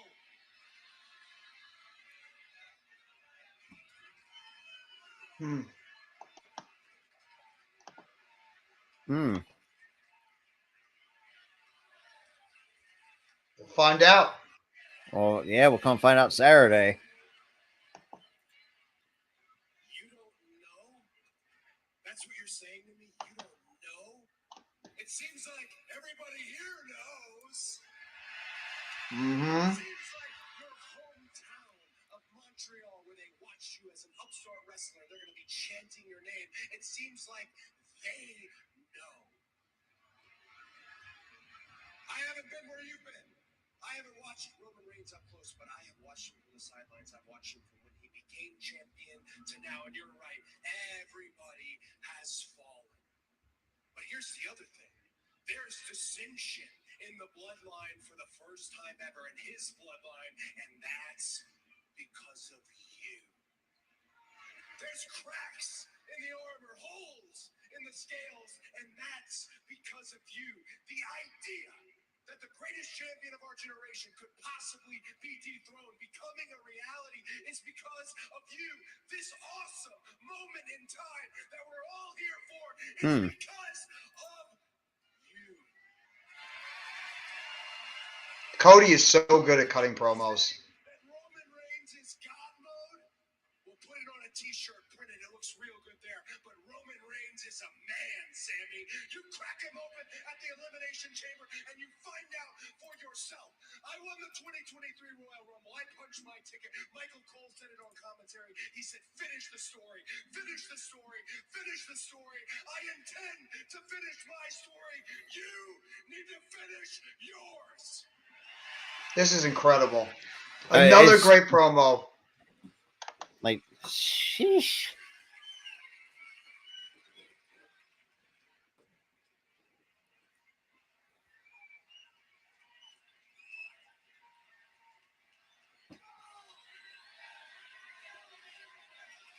And Barclays is just coming unglued from these two. Two biggest baby faces in this company. I don't want to see you on Raw next Monday. And that's my buddy Tyler coming in. What's up, gentlemen? What's up, Tyler? What's up, Tyler? Dude, talk about this amazing ass He wants him promo. at WrestleMania. Doesn't want him on Raw. He wants him at WrestleMania.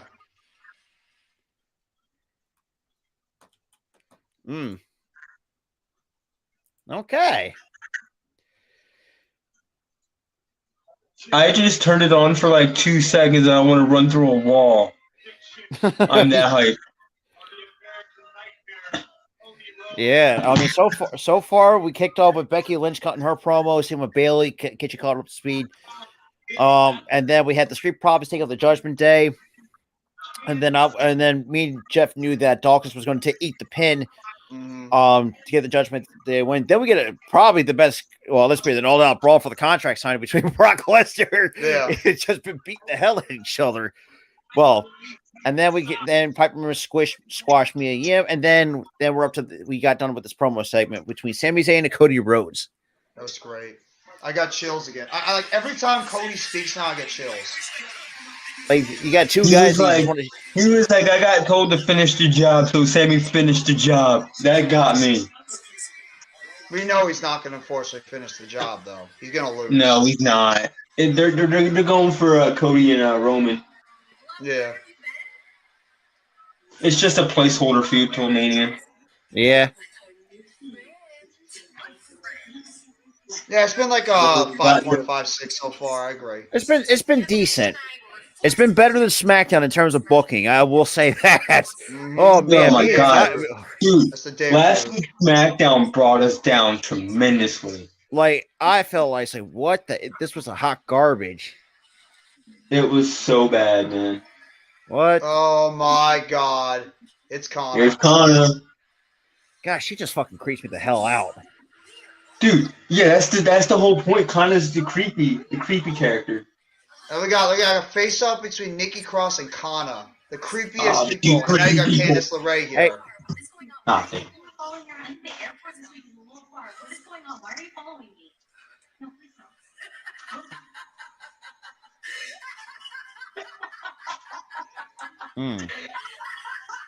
So Nikki Cross obviously has some type of infatuation with Candice LeRae. Apparently so. I like that every one of them have their old gimmicks back, though, especially on that side. You got Asuka with her Kana gimmick. I mean, Nikki Cross is back to being Psycho Nikki Cross, and then Carmella's back to being the Princess of Staten Island, which she had in NXT. So I like they have their old gimmicks back. Piper Niven's back to being Piper Niven. Meechin is Meechin. So, I mean, like, everybody's got their old gimmick back. Yeah. That's lovely, Juice. Go have fun with that. Raw is better than SmackDown. Right now it is. Right now it is. It's a fact. Yikes. Bobby Lashley match stipulation. I don't know if we're getting a stipulation right now. They haven't announced a stipulation. I really hope it is. Give me 3 stages of hell and inside of hell. Not an elimination chamber. I think it's just a basic match. But do you think we're gonna get another match at WrestleMania? I wouldn't be surprised. I would not be opposed to it. Let these two men beat the hell out of each other. Yeah. Might as well. I want to see this movie for just laughs. I just wanted to see pure laughs. Is that Ray Liotta? Huh? Is that Ray Liotta in the movie? Ray Liotta. That was his last movie. His leg, Sammy's won his first. That was the last movie yet. Well, he already has a championship. Sammy's already won a championship. He was a 2-time Intercontinental Champion. So he has been a champion already. He just never won a main roster title or a tag title. Yeah, he's never won like the main event title. Yeah, if you want to make him a main event champion, you got a problem on your hands because that's what Cody and Sammy both deserve to win. Yeah, that's what I was telling Rob on our show on Thursday. They backed themselves into a corner with this. Yeah, especially the two of them out there at the same time. A lot of people, they want Cody to win, but they want Sammy to win too. So the problem is whoever fights first and they somehow win, it's going to make the other's championship not feel as relevant. So yes, he is. Yeah. I think Sammy's ready to become a main event champion. I disagree on that one. I think Sammy has what it takes to be a champion. I mean, he's got the charisma to do it, and it showed. And yeah, I mean, NXT does have this OMG moments from time to time. NXT's the third out of the 3. Yeah, but in terms of like how over some of the Green jersey, that I did not disagree with. I agree with that. Because I mean, this has been a long time in the making for Cody Rhodes after all the shit. All the shit that he's been. I can't wait until Mania because if he wins it, I'll be so hyped. Because he's going to win it. I'm going to be hyped, but also I'm going to be happy for him, which is the second thing because all the shit that Vince McMahon has put that man through for the last 6 years. God. You put him think about it too. The dashing gimmick, I actually did not mind. If Cody doesn't win at WrestleMania, who beats Roman? Like, who is the guy? Exactly. That's a good question. It's got to be Cody. It's not Cody or Sammy. It's who's it going to be? He's beating everybody else. Braun Breaker? Exactly. Can you imagine if they push Braun Breaker? I mean, I would call it Braun Breaker, but that'd be hot shotting him to the main event scene too early. So I don't know. I remember that. Yep. No, it can't be. You would be setting up Braun Breaker for failure immediately. And you'll ruin him immediately. Exactly. If you call him up immediately, and he's the one, after everybody failed, his first matchup, he's the one to beat Roman Reigns to become champion. If Vince McMahon was booking it, that's probably the direction he'd go. If Vince McMahon was booking it, it probably would be Braun Breaker that does it. Mm-hmm.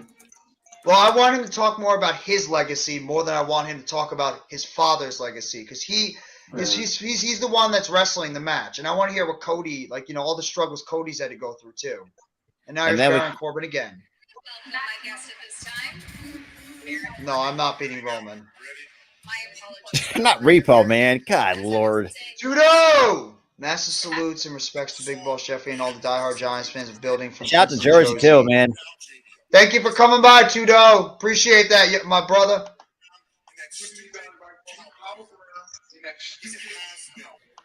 Oh.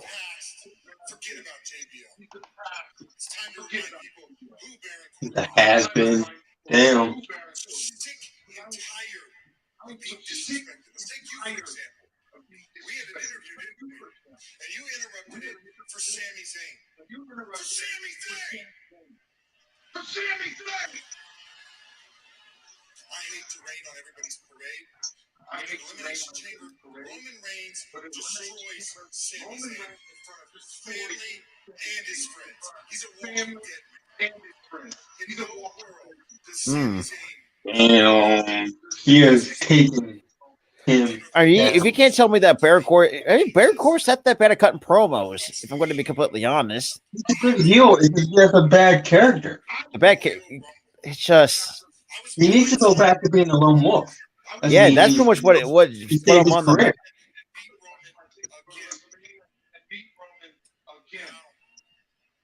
Roman has another opponent that he's going to walk straight through. That man is Cody Rhodes. A guy who takes 8 months to go home and do some minor. Cody. Oh, hell. He's in the background. No, it's not going to be Jay.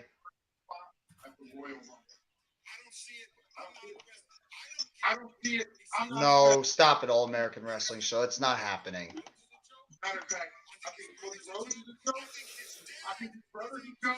I think Oh shit! Oh, he crossed Beating the hell out of the line. He Corbin. crossed the line. Cody is beating the hell out of Corbin right now.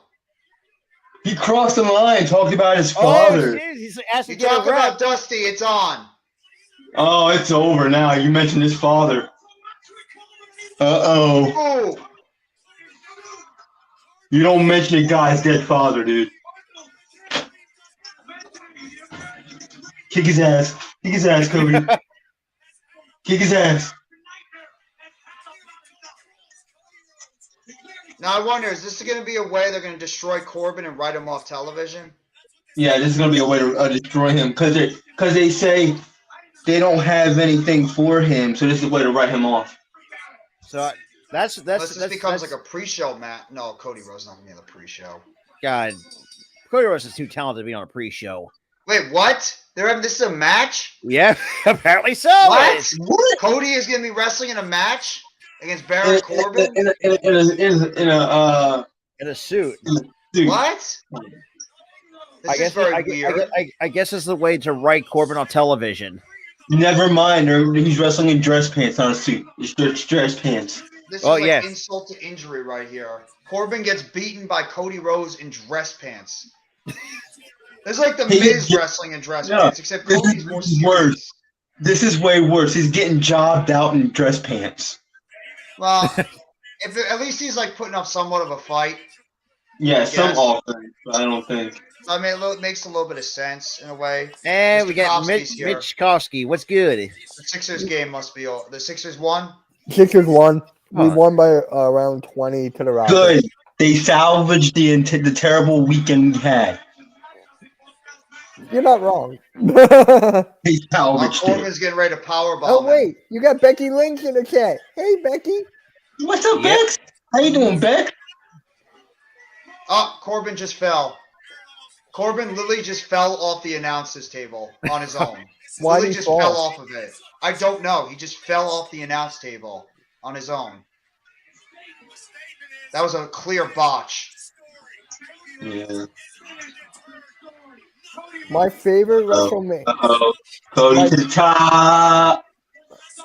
My favorite WrestleMania is WrestleMania 22. What? Hey, Cody. Nice Cody Cutter. Cutter! Hey, Lucas. What's good, Lucas? Lucas, Cody what's up, bro? Cutter. All right, I'll be right back. Hey, what's good, Goolie? Yeah. Goolie, what's up, buddy? Yeah. Hey, Goolie. What's up, Goolie, do you want to hop on? We can send you the link. Yeah, Goolie, you can come on in, Dan. Like old times, brother. Uno, dos, victory. Cody Rhodes. Baron Corbin just lost in dress pants to a guy in dress pants. Something, Cody Rhodes. It's over. And that's one way to write him off. That's like an ultimate burial right there.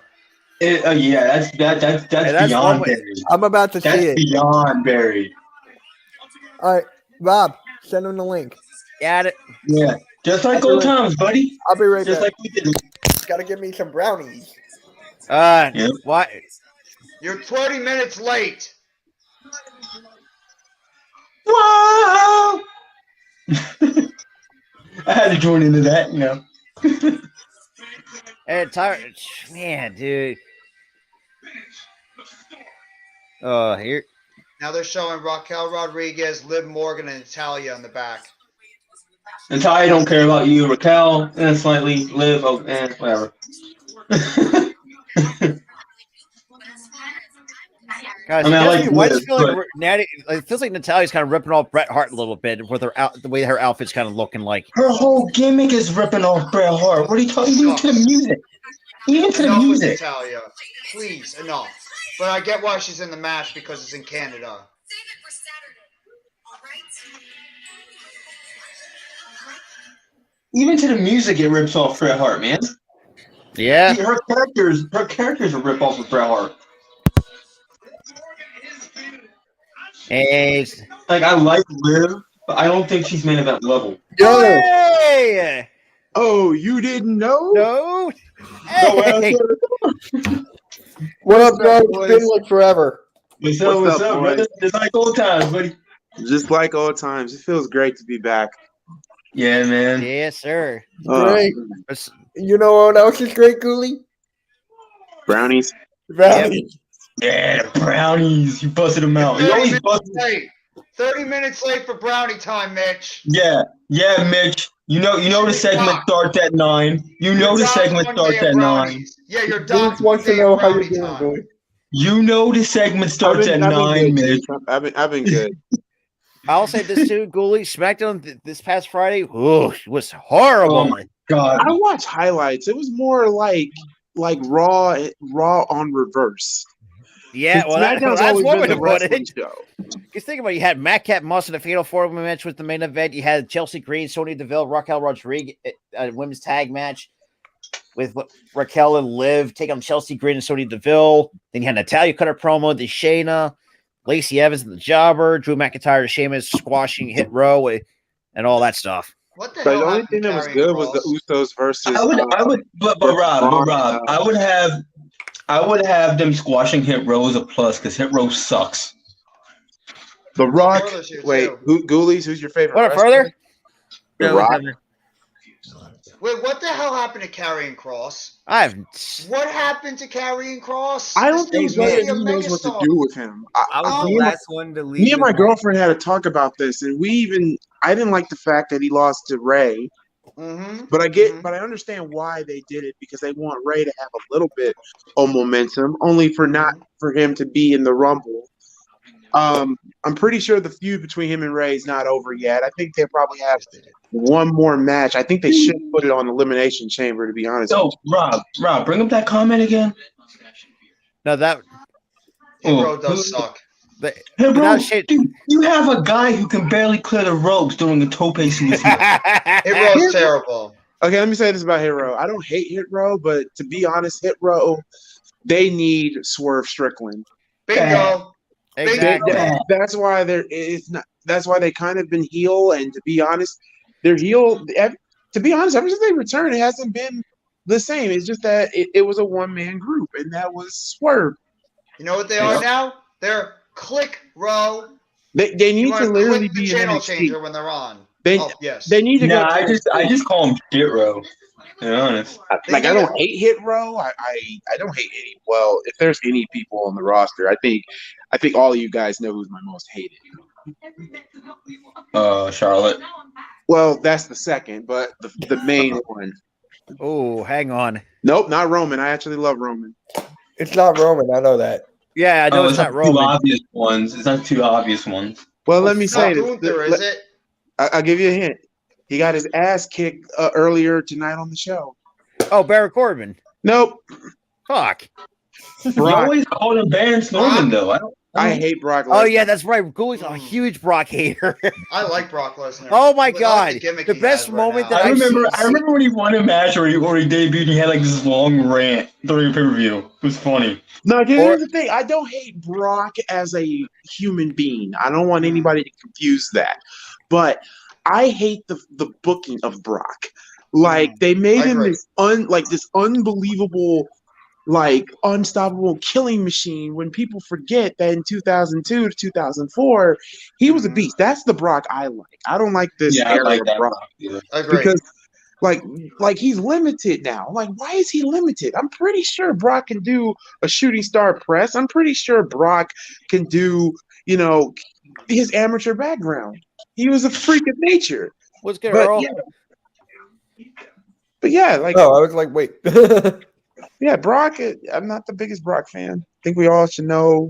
Oh God, when he came back, like he Oh yeah, I walked off. That was when he had that long rant. That's how I felt when Charlotte Flair came back and then she won the championship immediately. That was worse. Yeah, Charlotte's my second hated because I feel that number one, heel or face, she's annoying. Number two, she needs to wear some clothes that fit. Yeah. And I think she took my advice literally because her Instagram, she's finally wore some outfits that fit. Thank God. But I'm still not a big fan. I hope Rhea wins. Yeah. She better win. If she doesn't win another time after they buried her 2 years ago at WrestleMania when she lost, that would be the biggest travesty in WWE women's history. If they have Rhea lose to her twice after what they did to her 2 years ago. And as for the Elimination Chamber is concerned, when it comes to the women, this is clearly what are we doing here? This is Asuka. I want Asuka. Thank you.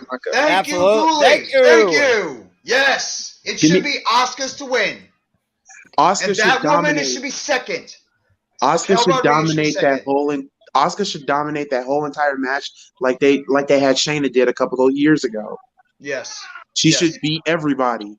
Yes. Because this Kana gimmick should be like her ultimate form. Yeah, I'm gonna go Dragon Ball Z here. That should be her ultimate form. I'll say this too, Goy. The one saga in Dragon Ball Z that I hated. Well, I didn't say hate, but it was too goddamn long. It's the goddamn Namek saga. Holy crap! How can you not like the Namek saga? That was the best. It's too goddamn long. But it had the best fight. Earl is still calling the show even while he's at the arena right now. He's still calling it. But it's still the best. It's still the best. But I am on the Android saga now too. Oh my God, Nikki Cross is going nuts. But it had the best. Best fight. He just fell in the ring with the jacket. What's going on? And here comes Asuka. Speaking of nuts, Asuka and her Kana gear. They need to change Asuka's little. It needs to be more darker. Yeah. I guess it's more because they're more PG. They can't go way too dark with her character because I'm sure if this wasn't a PG programming, they go a lot darker with her stuff. I would love for Asuka to. You know what? I wouldn't be mad if Asuka dethroned Bianca. I would not be angry. I think none of us would be opposed to that. Bianca's got to lose at WrestleMania. Her title run's gone long enough. She's got. But if Bianca somehow retains, that means something has to happen. Maybe the night after Mania, you bring Naomi back. We've talked about this. Would I that don't be know the if Naomi's coming back. I think Naomi might be going like somewhere else. I don't know if Naomi's coming back to WWE. I think Naomi's done. Oh, man. I had to come up here because this Bulls game is also making me want to drink. Who are they playing? The Magic, and we're losing by like 5. Oh, we lost to the Magic once. Yeah, we did. We lost to the Magic. We blew like a 21-point lead to the Magic. Yeah. To be honest, though, I don't understand this Bulls team. Like, I went on the Windy City Breeze, and they still believe that this team can make the playoffs. I'm like, Cap, I don't see Chicago making the playoffs unless two things happen. Number one, what should have happened, even though Bleacher Report put it out there, I kind of wanted Levine to get traded to the Knicks. Because Gooley, this is a question for you too when you're ready. Juice is asking a question too. Gooley, is Hobbs still bad? You need to give him a chance. I gave that man so many chances and chances. I'm sorry. And to be honest, though, I think Hobbs is pretty decent.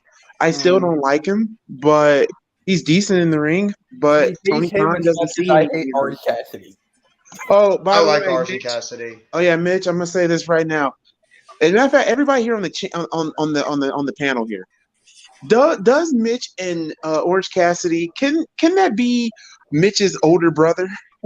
It might be. Yeah. That's why when Mitch turns the camera off, he's got sunglasses on, a jean jacket, jean shorts. He's like this. You know who messaged me that? Hammer. Stop. That's what I think. Yeah, you are Orange Cassidy, dude. It's not a bad thing. Losing his title on Wednesday. You know that, right? Orange Cassidy ain't losing that belt. No, he's not losing. No, we ain't losing that belt anytime soon. Who's he face? I forget who's facing. No. I know he's for the belt. Nobody. You think Bryan Danielson beats MJF? No.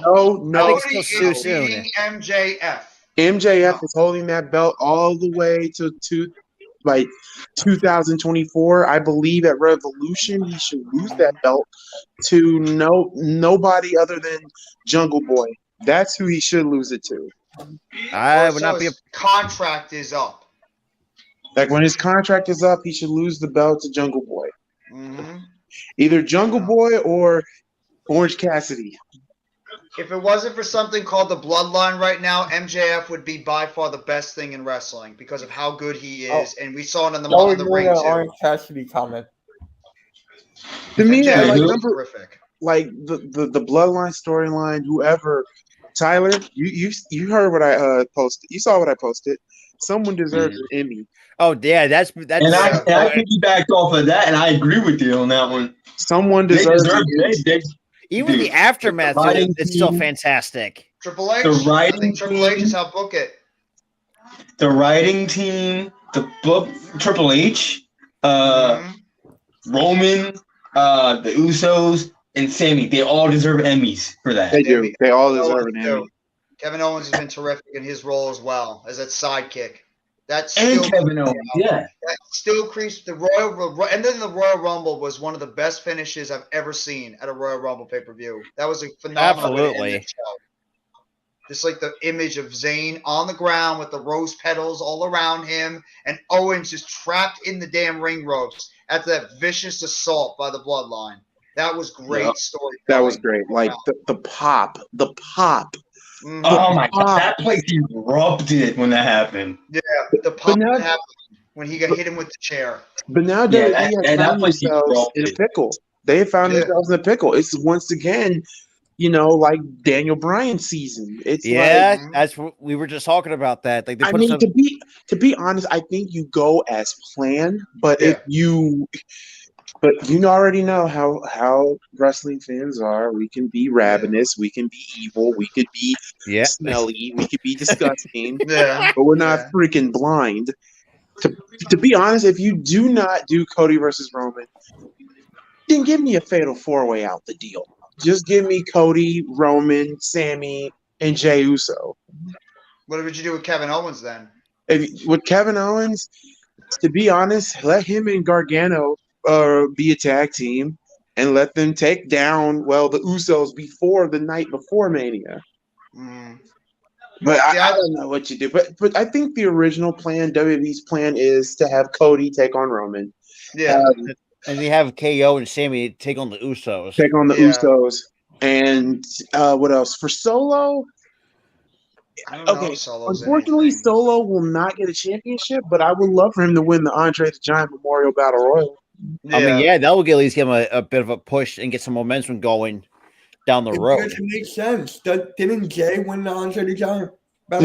Jay won it before. Solo's got nothing going on right now. That's the problem. A lot of these guys that are talented, they're really not going to have a major role at WrestleMania because we know he's not facing Walter. Walter's supposed to be taking on Sheamus and Drew. Exactly. That which is going to be phenomenal. That might be the biggest, most underrated match the entire weekend. I think they might let Sheamus go over because he's the only one that hasn't won the IC title. And me and Jet talked about this too. This is also going to lead up to Walter going into the main title picture. Yes, which makes sense. I feel like this is a perfect opportunity to pull the trigger on that. Yeah, I mean it's a perfect opportunity, and you know what? He's had that championship for so long, and I think after the match they had at Clash of the Castle, I think it's Sheamus' opportunity to get that championship, become an Ultimate Grand Slam winner, finally being the IC champion for the first time, and then, maybe drop it to Solo. Exactly, drop it to Solo, or maybe like him and Drew have a nice little feud or something and see where it goes. Absolutely. And that's a good point too. If John Cena, God, would have been nice to see John Cena actually win the the IC title back then. Then again, though, he's been very thought highly though. So I mean, it's so weird. There's a lot of legends that hasn't won the IC title. Yeah, Taker is one of them. That's shocking to me. I think Batista's never won it either. He's never even won the United States champion. He's only been a main roster and tag champ. Like, it's because when these guys were ready. It was because when these guys were ready for the main event scene, they just stayed there. They never dropped out the card. Damn, that's it. Damn, Oscar's trying to break her arm. Damn it. Oscar just made Liv Morgan tap. Oscar, let go. Yeah, Oscar's gonna win this. Oscar is completely gonna be the heel, and I'm okay with it. I'm okay. I'm not opposed to it. If it's not Oscar, the only other person that should deserve to win it is Raquel Rodriguez, because I think she's ready to become a champion too. It should be one of those two. That arm's gonna. I think it's just Raquel and Oscar could be just out of the 6. It could be either Raquel or Oscar. Yeah. I think that's gonna be your final 2. I mean, Natalia's just there because they're in Canada. That's why she's in the match. Carmella, because of unfortunately what happened to her, the baby thing. That's why. And of course, we get cut to Otis eating a hot dog. Yeah, they are clearly making Otis go back to his original way. And I feel like they're starting to turn him into that again. Get him back to able to be on his own. We need him to get back in there and be like, Tucker!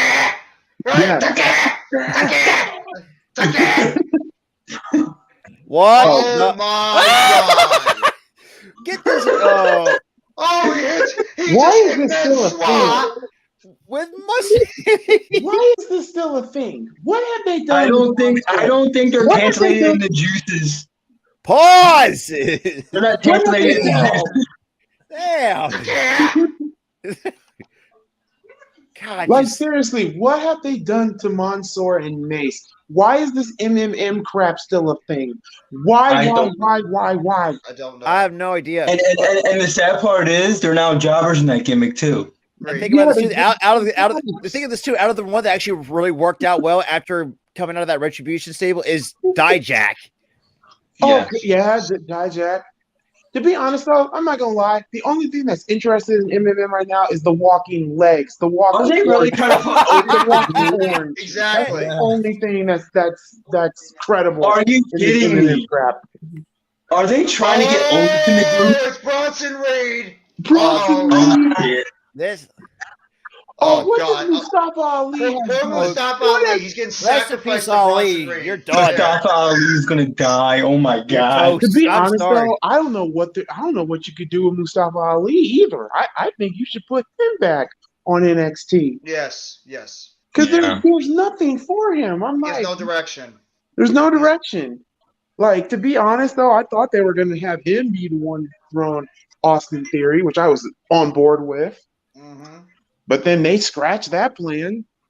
And there's also the fact that he also aired his grievances throughout the company. Is kind of now biting the bullet for it. Yeah, pretty much. I mean, to be honest, though, I was kind of shocked that Paul Heyman dropped the ball with Mustafa Ali when he was doing, main lead writer for SmackDown. Yeah. Wrestling. The problem is that Mustafa Ali, he's been through as many gimmick changes as Baron Corbin has. So it's like you can't take the dude seriously because he always loses. It's very hard to take somebody seriously when they're either changing gimmicks every 2 seconds or they keep losing. That's true. It's really difficult to buy into somebody like Mustafa Ali when you have all these other people that Triple H has either brought back, changed their gimmicks, or made them feel more relevant. So Ali is just not factoring in anything. He's way more down the totem pole. He's a jobber right now, unfortunately. Yeah.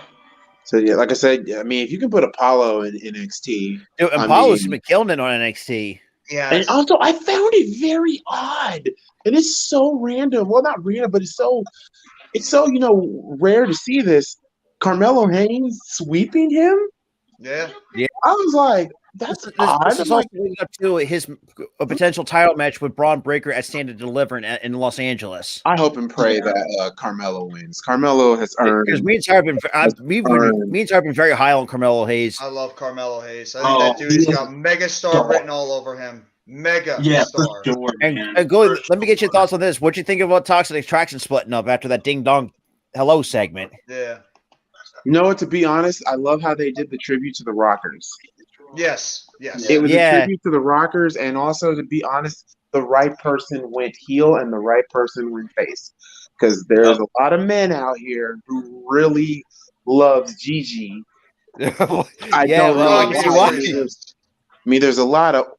I'm pointing at one over here diagonally. I'm pointing at a lot of men out there that are very big fans of Peach. Yeah, there you go. Thank you. trying to put it nicely. And also, as for JC Jane is concerned, she's just plain Jane. So here's the thing though. With her being the Michaels, it'd be so hilarious if and somewhere down the road they make JC Jane the Michaels and Gigi the Jannetty. That would be so funny if that happened. But I think Gigi's gonna be the bigger star with their careers. Yeah, I think Gigi's gonna be the bigger star than JC. I just feel it. Gigi has that marketability. I think that they're gonna use to try to get her over more than JC. JC's good, but it's just. I think you can do a lot more with Gigi. Yeah, and Gigi has more of a better track record to back it up than I think JC Jane does. The one thing I will say about all of this, the fact when it came down to that moment, I love the fact that they used the Bailey Ding Dong segment. Yeah. Even though meantime, Goalie, I know you did follow Gigi on Instagram. Did you see that shiner that she fucking took? That stiff shot? Yeah, that stiff shot. The stiff shot to the face. Was that from when she got rammed into the door? Or was that the boot? No, that was a boot to the face. Yeah, boot right to the door. Boom, right into the door frame. She didn't hold back on that one. I mean, no, she did not. She kicked her face right through the door. So my question is, what will we ever see Mandy Rose come back? Yeah, it's a possibility. Yeah, she probably will. Unless she goes to AEW, I think she'll be back.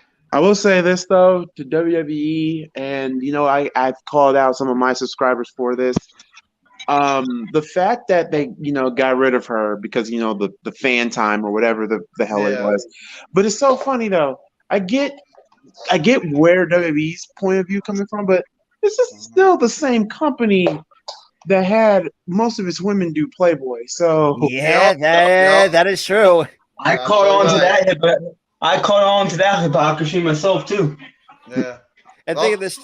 It's Mustafa Ali is officially in jobber status because Bronson Reed's coming out.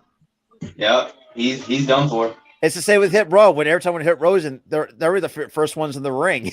So I mean, and who else got the jobber treatment that I can't think of right now, at the top of my head, outside of Hit Row and Mustafa Ali? Dana Brooke. No one else. Jeez. No one else. Karrion Kross better be careful. He might be the next one getting jobber treatment. And it's just shocking what happened to Karrion Kross. I thought this dude would be a megastar when he had when he came back. And also, I'm not used to him having hair. Yeah, no. I think that's what everybody. I think that could be.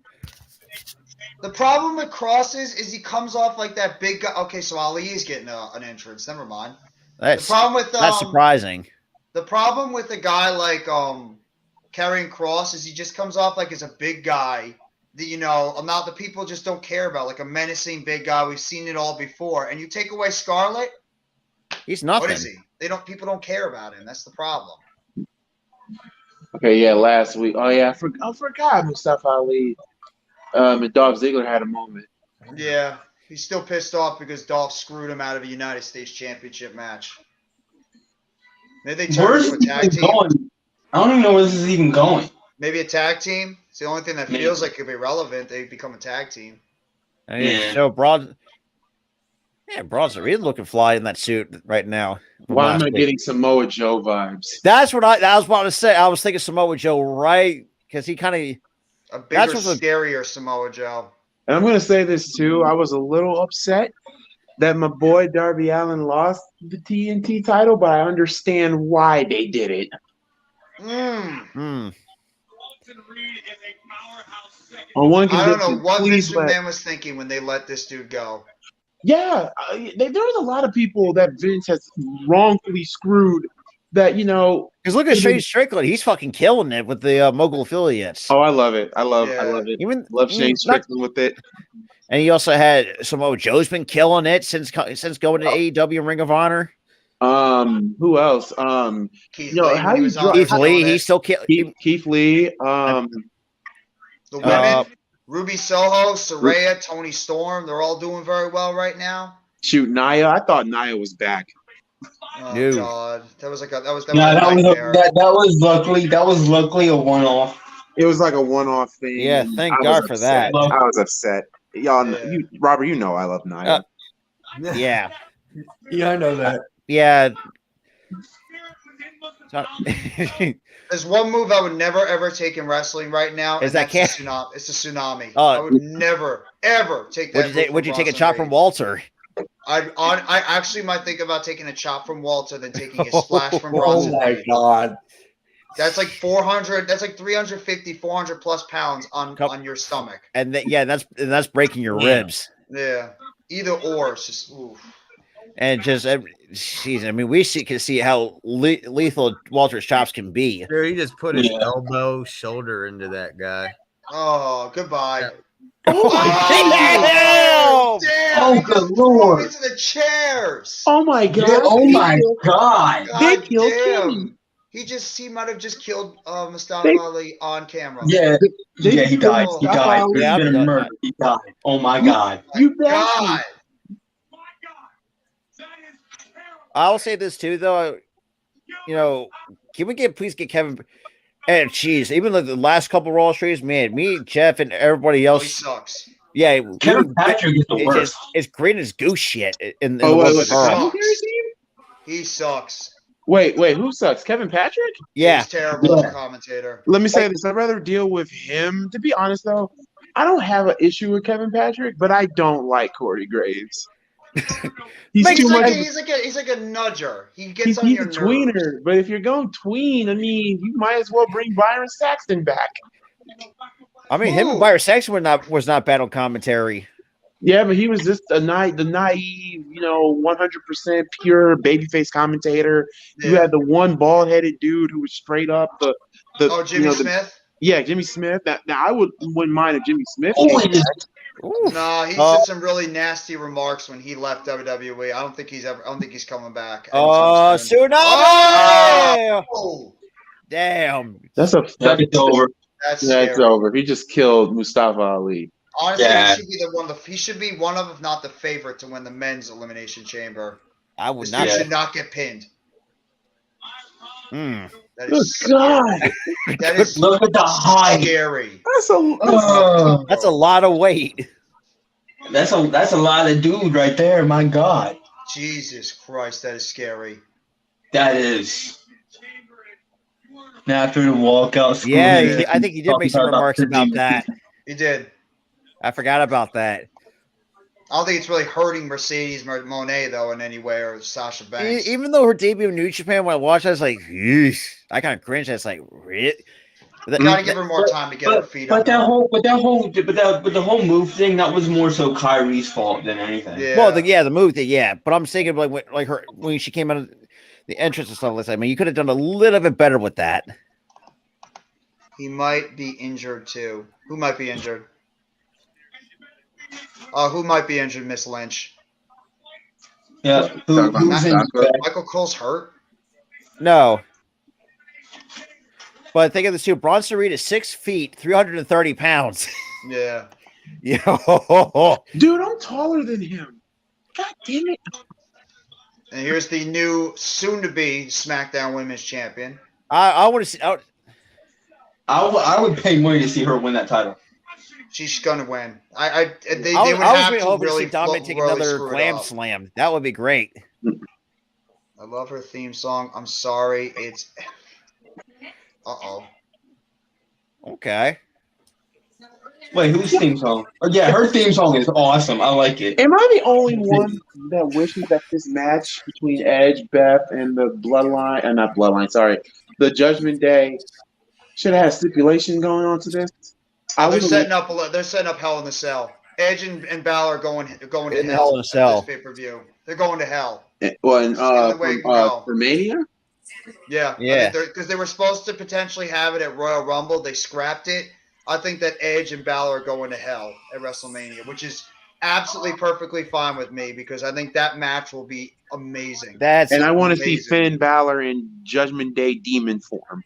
And Jeff, I think Jeff talked about that too. That we can potentially see the Demon versus Psycho Edge. Brood Edge. But wouldn't you have Edge go over though? Would you have Edge go over Balor, or would you have Balor go over Edge? I would say, Balor's been through enough. But at the same time, they're gonna have Edge go over. They're gonna have Edge go over. Because Balor's been really dominating the feud, and Judgment Day has really been dominating for months. And it was really just this one time where Judgment Day has sort of come out on the shorter end of the stick. They have to complete the story of the babyface comeback. So, I mean, we're assuming that Beth and Edge will win. I think that a lot will depend on who wins that match at Elimination Chamber. Because if you're going to have a finish that, I would say get Finn Balor pinned and probably early in the morning and keep that and then not pin Rhea because you got to keep building her to WrestleMania. Yeah, that's how I would do it. Anyways, if you're going to, Rhea can't lose. She can't lose. Now that way, Finn. All right, so the following matches for Mania that we've already got set in stone. We got Roman and Cody. Yep. We got the Usos versus KO and Sammy. We got Charlotte and Rhea. The winner of the women's Elimination Chamber match will take on Bianca, which is most likely to be Asuka. Cena and Theory. Cena and Theory. I've been hearing rumors about Cena versus Theory. I think it's gonna be amazing. Seth Rollins and Logan Paul. Yeah, Seth Rollins versus Logan Paul. Drew, Gunther, and Sheamus for the AC title. Honestly, I would love to see Johnny Gargano and Bronson Reed and Damian Priest in a triple threat United States Championship match. That would kill it. Those three guys. Yep. Absolutely. Have Theory drop the belt at Elimination Chamber and then have those three guys. Corey Graves versus Pat McAfee. What? Another one. What's up, Earl? What up? What up, Earl? Pay attention. Corey Graves versus Pat McAfee. Us the whole time that would be great. Show.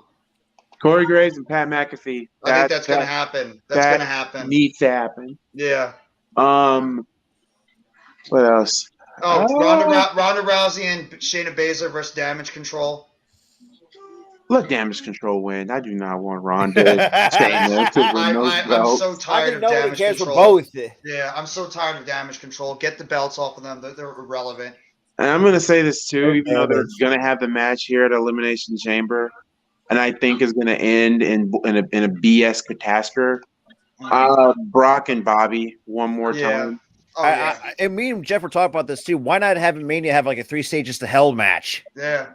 And let them beat the hell out of each other.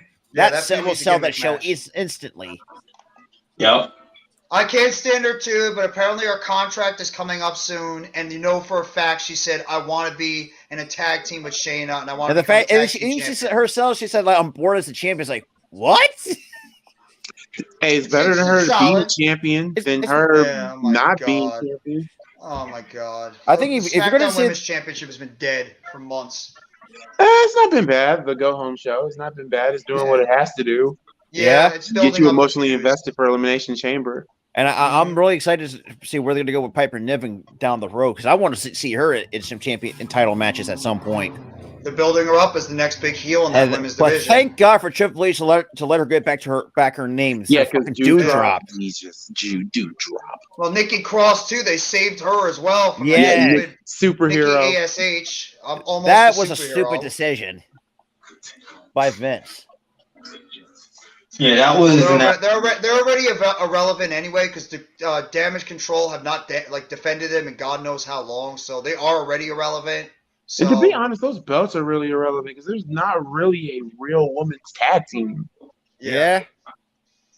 Like the realest ones was what maybe I can't think of their names, and they just lost the NXT women. Kaden and Katana. Yeah. Kaden and Katana Chance. Yeah, me and Tyler were questioning too. What? And Tyler said 15 times. It's like, excuse me. I'm thinking, what the hell? Because first of all, the wrong team should never have won. I'm sorry that the champ should. But then again, though, I do think it's kind of building them to the main roster. They're actually bringing that back, by the way. They're bringing back the Hollywood little things they did back in WrestleMania 21. They are actually going to bring back those little skits for WrestleMania, which is going to be really fun. Especially how they did it back in 2021. I like that. And oh god, here we go. Well, here comes Seth Rollins, and I love Seth Rollins. So I'm going to say this too, The Miz. The Miz. I'm done with The Miz. Me too. I think we all are at this point. Earl's been done with The Miz for like ever. Get him off television, please. Get him off television.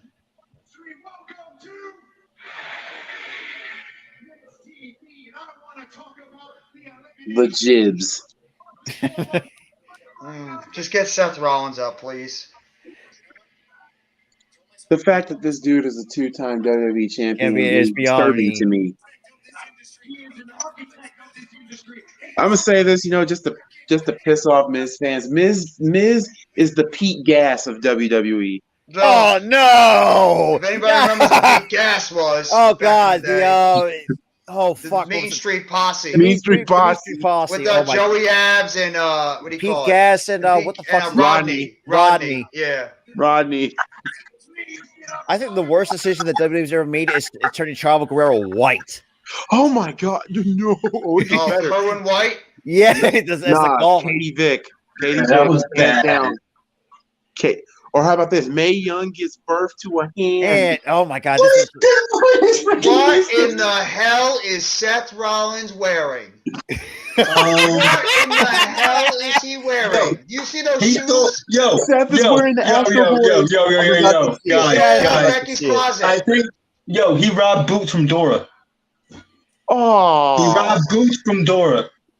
Am I the only one going old school here? Seth Rollins' boots. I knew the reference you were going with that, with the old Astro Boys. It does. Astro Boy, like Mega Man or something. Where's a mesh? No one wears a mesh shirt, anyways. That gives me fucking old Billy Gunn vibes. I love Seth. Seth Rollins is absolutely killing it with this gimmick. This is his best gimmick he's ever had in his WWE career. His gimmick is so incredibly over. Yeah. Oh my god. Yeah. Look at the Miz. The Miz is like, he's really wearing those. Scored 40. God dang. What? It's almost I kind of want to see. I kind of want to see Steph wear those in a match. Look, God, just him seeing him wearing a mesh shirt doesn't. That doesn't sit right with me. Jesus Almighty, man! Someone call to get the. Man, the 90s actually want that mesh shirt back because that gives me the old Hardy Boys vibes from the Attitude Era. Oh, the glasses. Are they still cheering his theme song? Yep. Yep. He's so ridiculously. If it wasn't for Sammy and Cody, he'd be the most over guy in this company right now. That's like 3 over baby faces you got right now on the main roster. Yeah, he was great as a heel. Yeah, but the crowd loved him so much they organically turned him face. Oh my God! John L. Jackson brought up when Snitsky punched. Oh, when he punted the baby doll. Yeah. Oh man, that was something. No, that was funny. Was funny. No, the most distasteful is when they keep on doing the miscarriage angles. They did it with Terry. Why did Miz bring back a trend from like 2013? What are those, really, Miz? It's from like 2013. I love it. But not for real though. Like, I'm sorry, who wears? Bro, you know what? To be honest, this would be really good cosplay if you were trying to cosplay as Amy from Sonic, or if you're trying to cosplay Boots from Dora, or Kirby, Yeah, I forgot about Kirby. Yo, Gooley, have you seen Sonic 2 yet?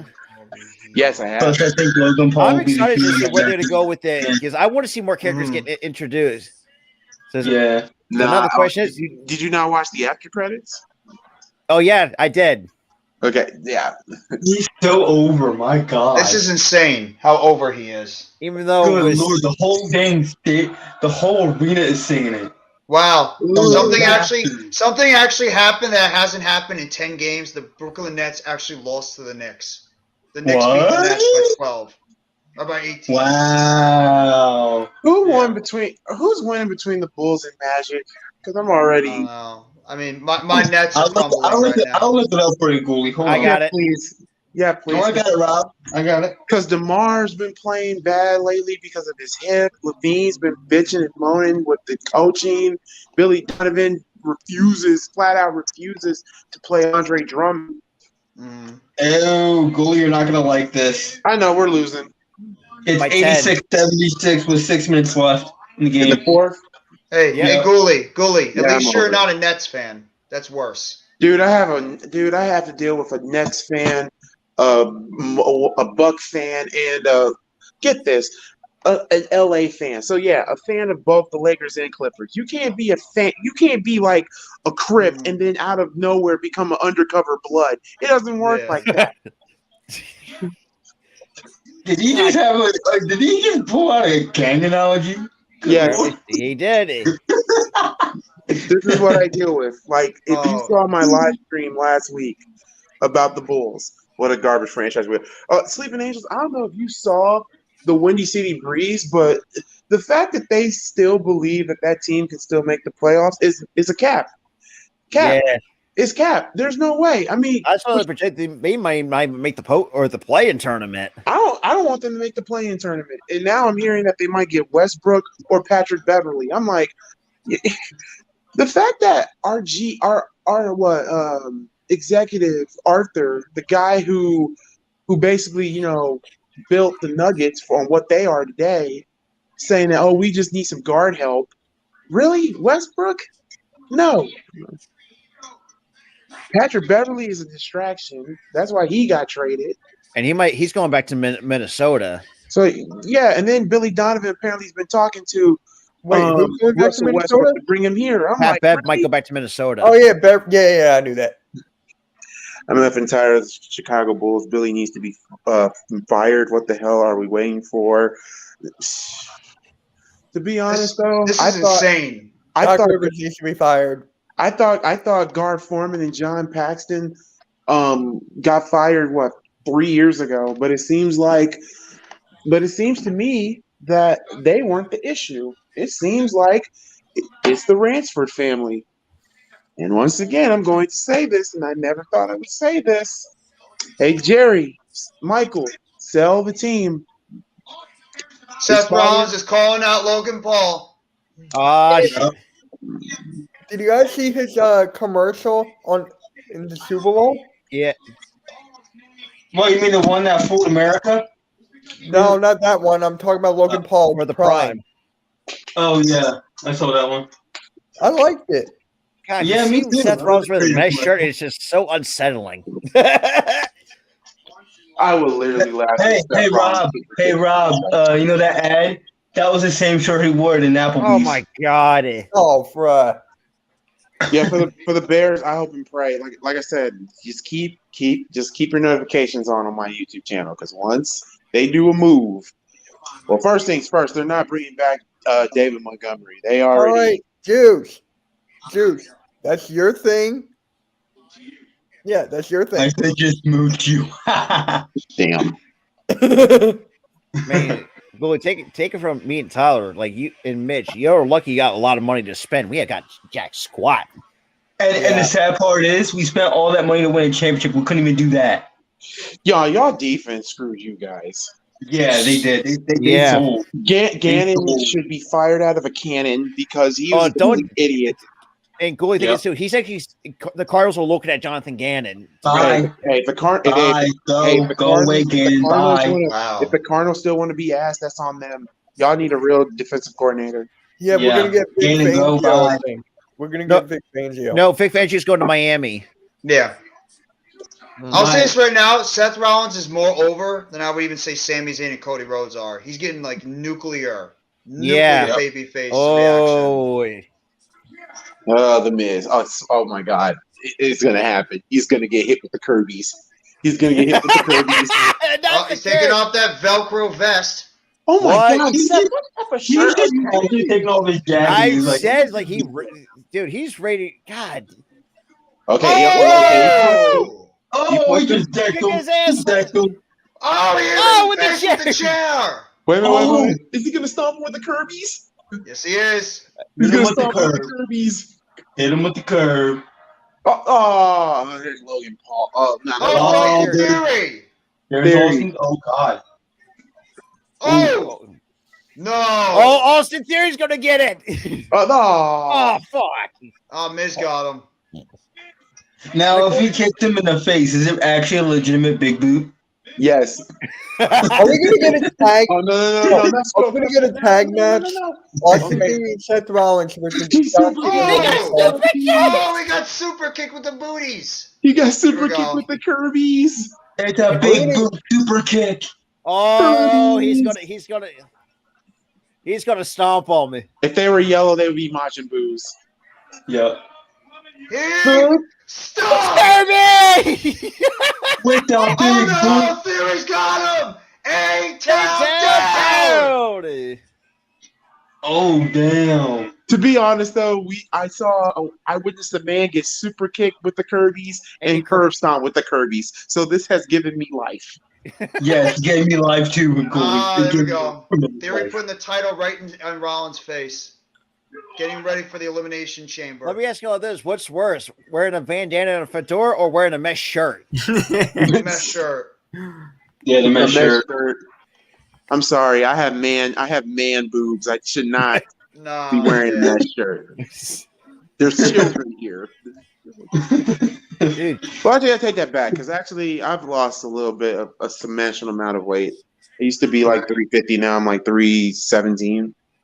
There you Nice. go. There we have Rick Boogs and Elias. Oh, what Boogs and the Hurt Business. The Hurt Business. The Hurt Business.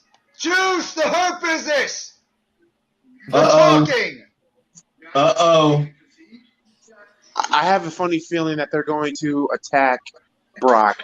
So imagine this: Bobby, MVP, Cedric, Shelton, and Omos. The only person I don't want in that group is Omos because he sucks. Juice, there's business being talked about. Get over here quickly.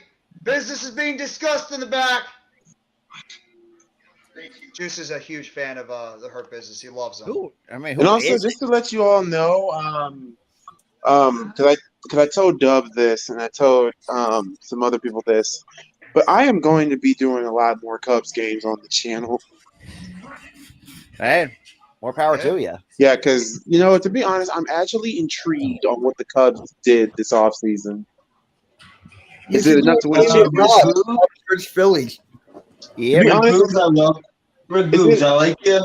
But stop calling yourself. It's still late to get curb stop with the Kirby's. This is still laid out. And he's taking on Rick Boogs next. And he's still got them fighting again.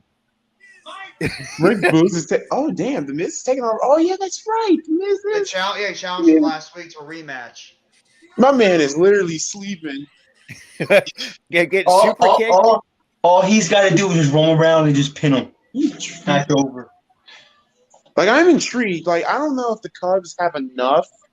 I mean, they did some moves, but I don't know if they. It's gonna be enough to put them over the top of the NL Central because that division is that's the kind of weak. The Cardinals they're the kings right now. The Cardinals. It'll be a second place team because the Brewers are absolutely the dog Brewers water. didn't really do anything. Brewers didn't really do anything. Then again, you can't. Hey, but then again, you do anything. You can also laugh at the White Sox. They haven't done shit except for getting Benintendi. That's what the White Sox have always been a laugh at. But hell, I can't laugh at the same team that is owned by the Bulls. That is true. I mean, shit, we did what we needed to get. I mean, we got Turner, we got Gregory Soto. We made some trades for some bench pieces. Got a couple bullpen arms. We just brought back Alvarado on a 1 year to avoid arbitration. So the only question mark I do have about the team, Rob, is Kimbrel. Oh yeah. Number one, hold on. Let me say this about Kimbrel. Number one, he needs to stay away from the cannolis, and number two, he should have been working out, because when we had him, he was hella fat, too damn fat. Oh yeah, I saw that.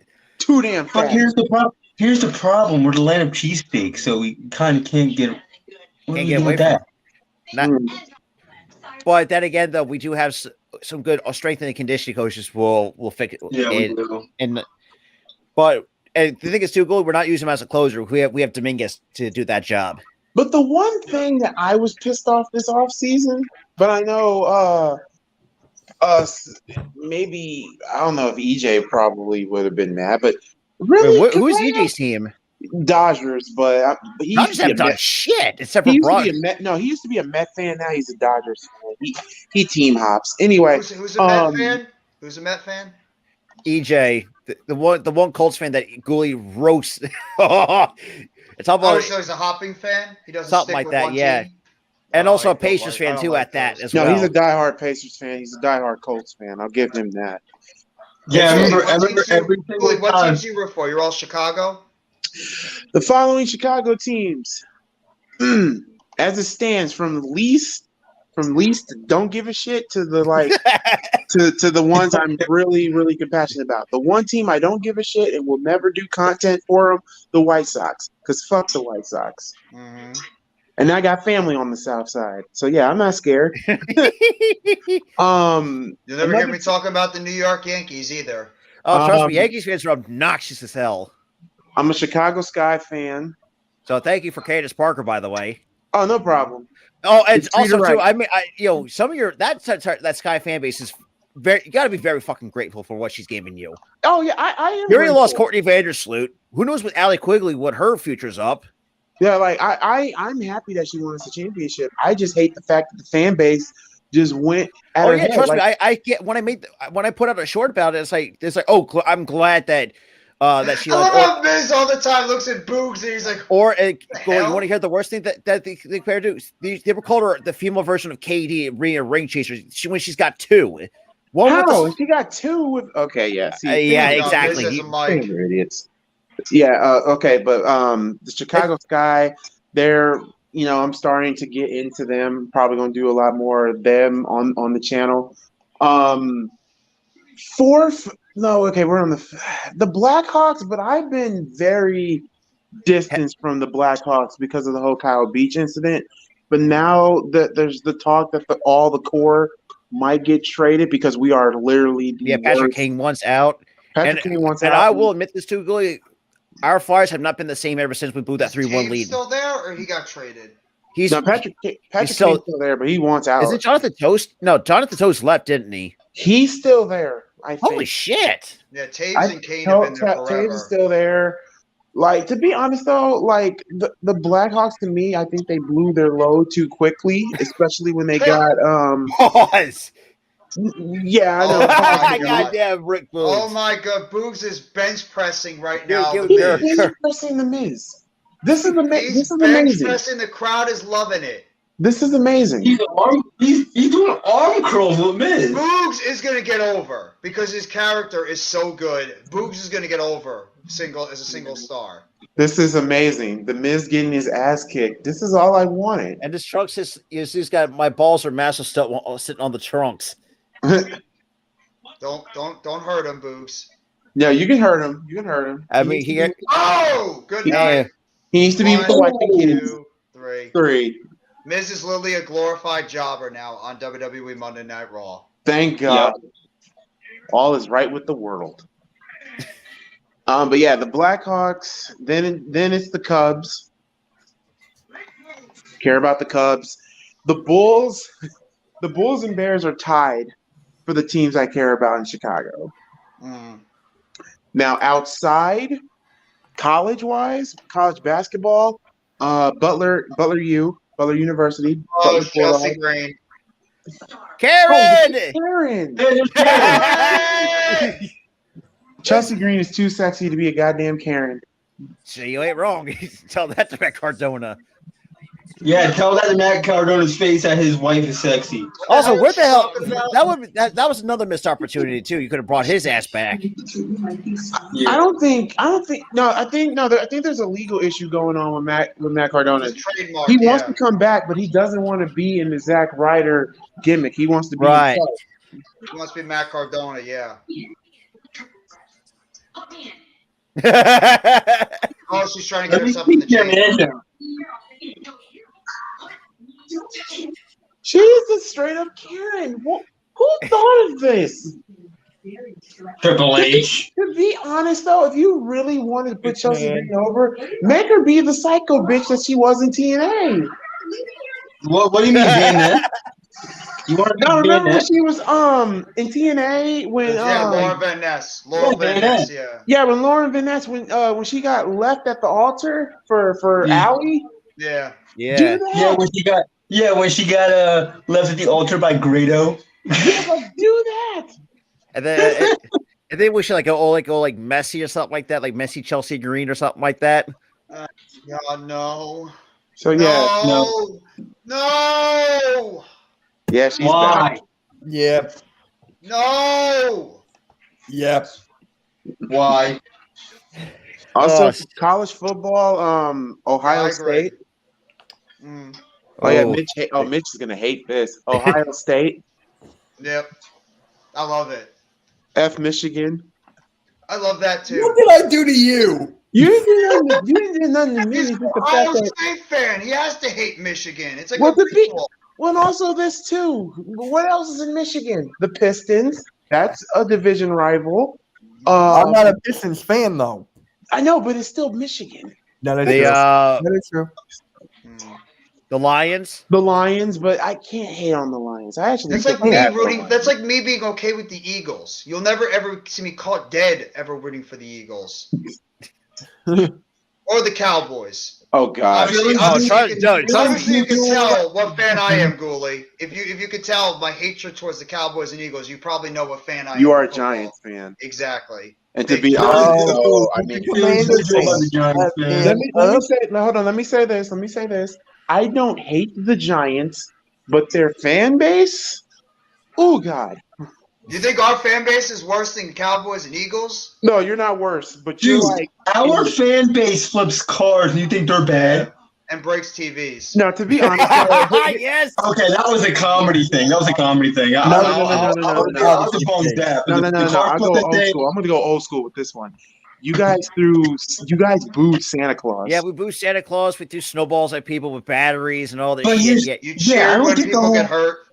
I threw beer bottles at Packers fans. Yes, Packers fans deserve it. Packer fans. Packer fans. Wow. Oh, I'm sure you know what? Ghoulie and Sleeping Angels will enjoy that. Anything bad to a Packers Packers trust or me, Vikings they fucking fan. hate. Ghoulie hates the Packers with a passion. I do. The Vikings too. Here's the thing. This is how the purple incarnation of Satan. Look at this. My father is a Green Bay Packers fan. Look at this. Look at that. Oh my God. What is that? That's terrible. It's a box. That's terrible. No. That is very terrible. I think it's better. Hold on. Oh shit. Funny. I think what he means, it gets better, it gets worse. Oh, don't tell me it's like a Brett Favre shirt or something. Oh God, no. It got. Oh boy. It's a nice leather jacket though. That's like a 70s thing. Imagine if you try to sell it to somebody. Oh, I had no place to live. I was school jacket. Then, bro, I would have no place to live, and two, I would have to live with my girlfriend and her family. That's what the car was on my brother's bro from university, and he's probably ruined an old guy's car that lived there. Yeah, I don't get why that's why I hate fans like that. That's why when the Eagles or Phillies or anybody Philly wins the championship, I hate it because I know that's gonna happen. Oh yeah, Wait. I agree with the Packer fans. Always deserve to get their ass kicked with beer bottles. They talk too much. They do. And now Aaron Rodgers is in a dark room. Okay, let him be in his little dark room. Really? He's going to the Niners. No, he ain't going to the Niners. He's not going to the Niners. He's going to be a Raider.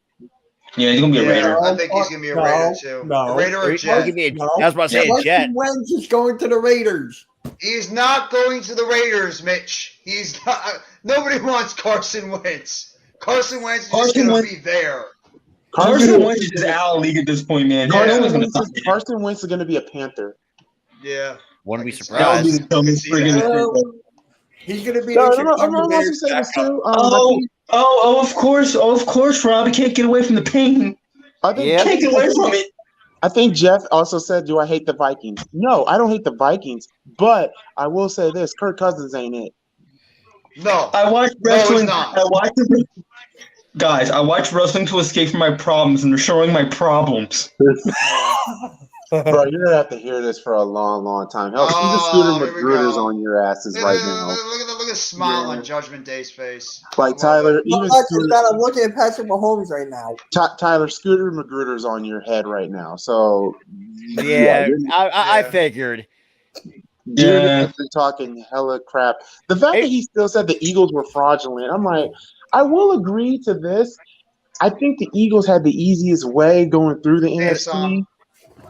But I honestly think I'm going to start believe that they are fraudulent because they should have won the championship and they failed to do that. It was your Is Dom talking about being in prison again? Yeah, you can. Yep. Jalen Hurts fumbled it, caused the touchdown on. Okay, well, you can blame special teams because special teams allowed it to run back to the 5-yard line when it mattered. Yeah, not technically. Jerry's fucking Tony. You had to let it be the former Giant, didn't you? The former Giant is the one. Yeah, the former Giant had to Wait, Jeff, were you mad that he did that? No, I think probably Jeff was probably laughing his ass off. No, I was not mad at all. I was enjoying it. You want to know? The Giants made an impact in that game. The former Giants made the biggest impact. You guys want to know the top fan bases that are sick right now after that Super Bowl? Like, I'm going to give you some fan bases that are sick right now. The Chargers are sick right now because Melvin Gordon. Yeah. And they witnessed their rival, that the one team that they can't beat win another Super Bowl, the Raiders. The Raiders should be more sick with their head coach, if anything. Yeah, especially blowing a 27-0 lead at halftime. Yeah, that too. And then what else? Broncos country, let's ride. No doubt about Broncos country, let's die. Yeah, let's die. Don't put that on here. Right. So those three fan bases, okay. Philly. Feel better. Philly, y'all. We deserve to be sick after that. Y'all deserve to be sick. And guess what? Bears fans are sick right now. You know why? Matt Nagy won a championship. I didn't even realize that. I did not even realize that Matt Nagy was on that coaching staff.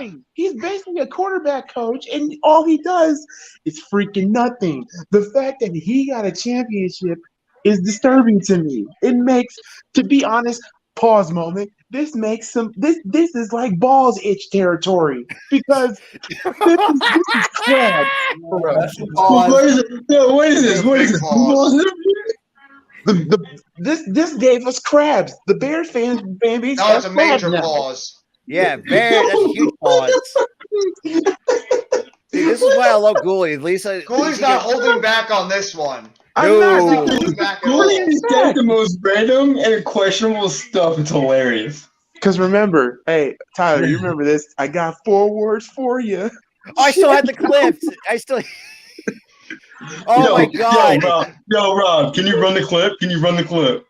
Yes, sir. It's got to be on my brand. Yeah. King Jersey even said that, like, balls itch territory. Pause, man. Pause. Look, man. Elimination subscribe chamber. to my channel. I say everything off the wall. Balls out the wall. Got 2 words for you. Suck it! It's all about me, Mr. Ass, and your ass is mine. Get ready to suck it! Yeah, see? It has to be Mr. Ass of all people, too. Oh, trust me, we had a lot of fun with that ruining everybody's childhoods. Oh, they're doing an elimination chamber poster now of all the past chamber matches. Let me read some of these comments here. Earl Cole is there, right? Yep. That's awesome. So yeah, man, Bears fans are in purgatory right now. Yeah. Why? I wanted to see if you wanted to do the Celtics and Bucks game with me. Unfortunately, I'm working that night. I hope the Celtics win because I have 2 Bucks fans. One is tolerable, and the other one is so damn naive. Like, actually, to be honest, no, I'm gonna say this. So get ready for more pause moments here. This dude be on Giannis's dick so much his asshole is hurting from it. Yeah. Yeah. Yeah, okay, hold on, Robert. Did you hear that, though? Yeah, I heard. That's like... No, this is what I deal with at work. You hear that bird is a word? Yeah, bird is a word. Bird. Surfing. Jeff hates you. That's right, Jeff. I mean, I have no words. Here's the thing, though. I like that fan base is not toxic, though. The Bucks aren't toxic, though. That's the funny thing. They're I not. hate It's them. just that I hate them. Here's the thing about it. Once Giannis leaves, that whole team goes down. Exactly. Isn't Chris Middleton going to be a free agent at the end of the year too? He needs to go. He should have been traded.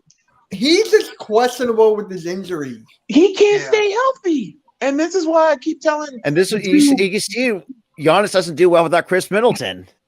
And this is why I've also said too. This is why I say Boston is coming out the East. They got more talent. That like freaking better built. They're better built, and Tatum is on a whole different level. Is he going to be MVP this year? No, I think Luka can fight for that title. Yeah. Luka's MVP to me. Luka's going to be MVP. Honestly, I want to see Luka win. No, Jokic just hasn't won a fucking third straight year in a row. Wins, the league is scripted. The league is already scripted, but it'll be Ella rigged if Joker wins it. Hell, for the West, you can make the argument. Denver, you can make the argument.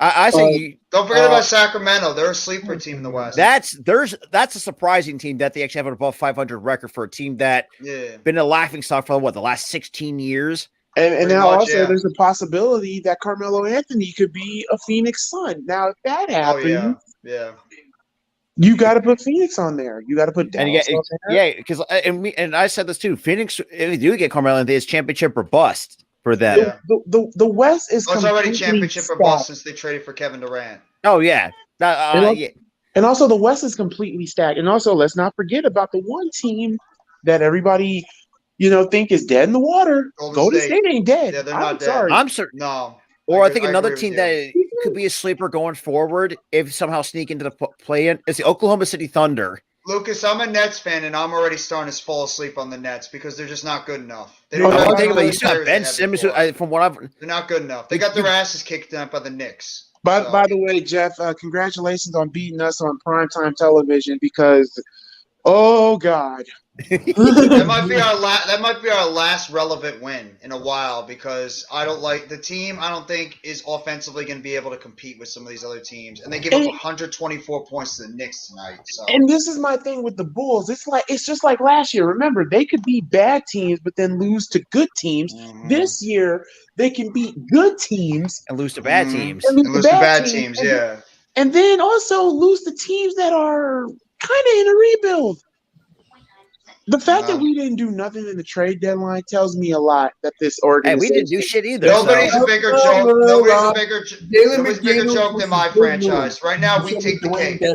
We take the cake for embarrassment because we had 3 top stars on our team, and they're all gone. Floundered it away. We floundered it away a year later. Let me put my 2 cents in this when it comes to the Nets. Y'all had the team when y'all had KD and Kyrie, and then you still had Spencer Dinwiddie, don't even Jerry get me Allen, started with that. Yeah, that all was of that. The team. That was the team right there. But then y'all got greedy and tried to get Harden, and then that didn't work out. And then Simmons, and that didn't work out. Mm-hmm. You're right.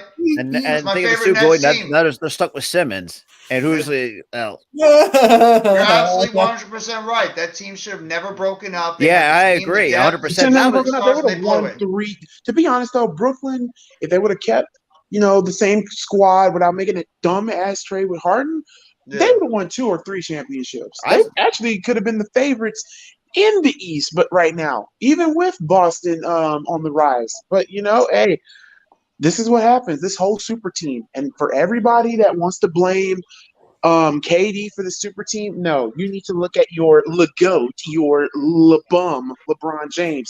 He started this because why? Boston really started it back. Yeah, Boston started 2009. Allen and Pierce, but at the same time, Pearson and Allen. But at the same time, they were kind of at the end of their rope, damn near. It was either championship or bust. And we stupidly traded for 2 of them. So I forgot about that. We did that. Not only failed once with a big 3, we failed twice. Rob, you ready for this? Oh boy. Ben Simmons, 13 minutes, 2 points, 3 boards, 2 assists. Nobody played good tonight. Nobody played good. And also, I'm gonna say this too about Philly, and I got a Philly. Actually, no, explain this one, y'all. How you're a Philly fan, but you don't know what position Embiid plays? Huh? Bruh. How do you not know he's a center? What? The sentence. Whoever's that needs to get the taste slapped out of their mouth. Stop watching basketball if you don't know that. Yeah, it gets worse. I need to record everything so I can show you what me and Dub go through. So you get some winners on your live streams at times? To be honest, though, when it comes to my live streams, I do get the occasional jackrabbits, but at the same time, we all get them. But at the same time, when it comes to the Bulls Nation, though, 9 times out of 10, you can ask Robert and Tyler and Mitch. They know what's up. Bulls Nation, we're not stupid. We know. What's up. Billy Donovan isn't great. He's not great. He's not great, but at the same time, Lonzo potentially retire early with that damn knee injury that he's. Yeah, Lonzo. Yeah. To be honest, and Zach LaVine has been kind of hit and miss. No, the thing with LaVine, though, and I will give this, a lot of people fail to realize that LaVine is still coming off of that knee injury. I'm like, all right, cool, I'll give you that. But at the same time, have y'all paid attention to LaVine's body language when it comes to? He seems like he doesn't even want to play basketball or doesn't. And the fact you gave him an extension prior to the season. And here's the thing, though. Here's the thing. If you really care about your star player, Billy Donovan should be gone right now. There has to be something. But here's the thing. The whole entire Bulls roster is on the side of Billy Donovan. So if that is the case and LaVine is not helping, LaVine's the odd man out. LaVine has to go. LaVon. I mean, he might as well be LaVon at this point. He might be gone. Look, LaVine might be gone, and if he's gone, that saves us a hell of a lot of cap. By the way, I will say this real quickly in this matchup, because they're doing the triple threat match for the main event. If Bianca Belair doesn't win, somebody in WWE should be fired immediately. Oh, absolutely. Someone said the Cavs are a super team. The Cavs, I wouldn't say they're a super team, but they're not a super team, but they're another team on the rise. Because when they got Donovan Mitchell, their whole concept changed. I wouldn't go that far, Lucas. I think Drummond is like a decent player at center. Not great. I think you need a rebounding machine. Drummond is the guy to get your rebounds. Oh yeah, Lucas. By the way, yes, he does talk about. They do talk about Giannis. One talks about Giannis, but at the same time, he talks about the whole entire team. One dude just talks about Giannis, and it's to the point where, like, I swear, if he gets on my team tomorrow, which he probably will, and if I hear something about Giannis, I'm like, this dude, does your asshole hurt from the time he be fucking you? Because I'm sorry, once he leaves, the Greek freak leaves, it will be a Greek tragedy. This dude literally said on a freaking podium that he would go to a division rival to win a championship. He won his championship, though, with Milwaukee, so he can do whatever he wants because he already won in Milwaukee once. Yeah, so. He even said he would go to Chicago. Now, I don't see the Greek freak going to Chicago. I don't see that. But I would definitely could see Golden State.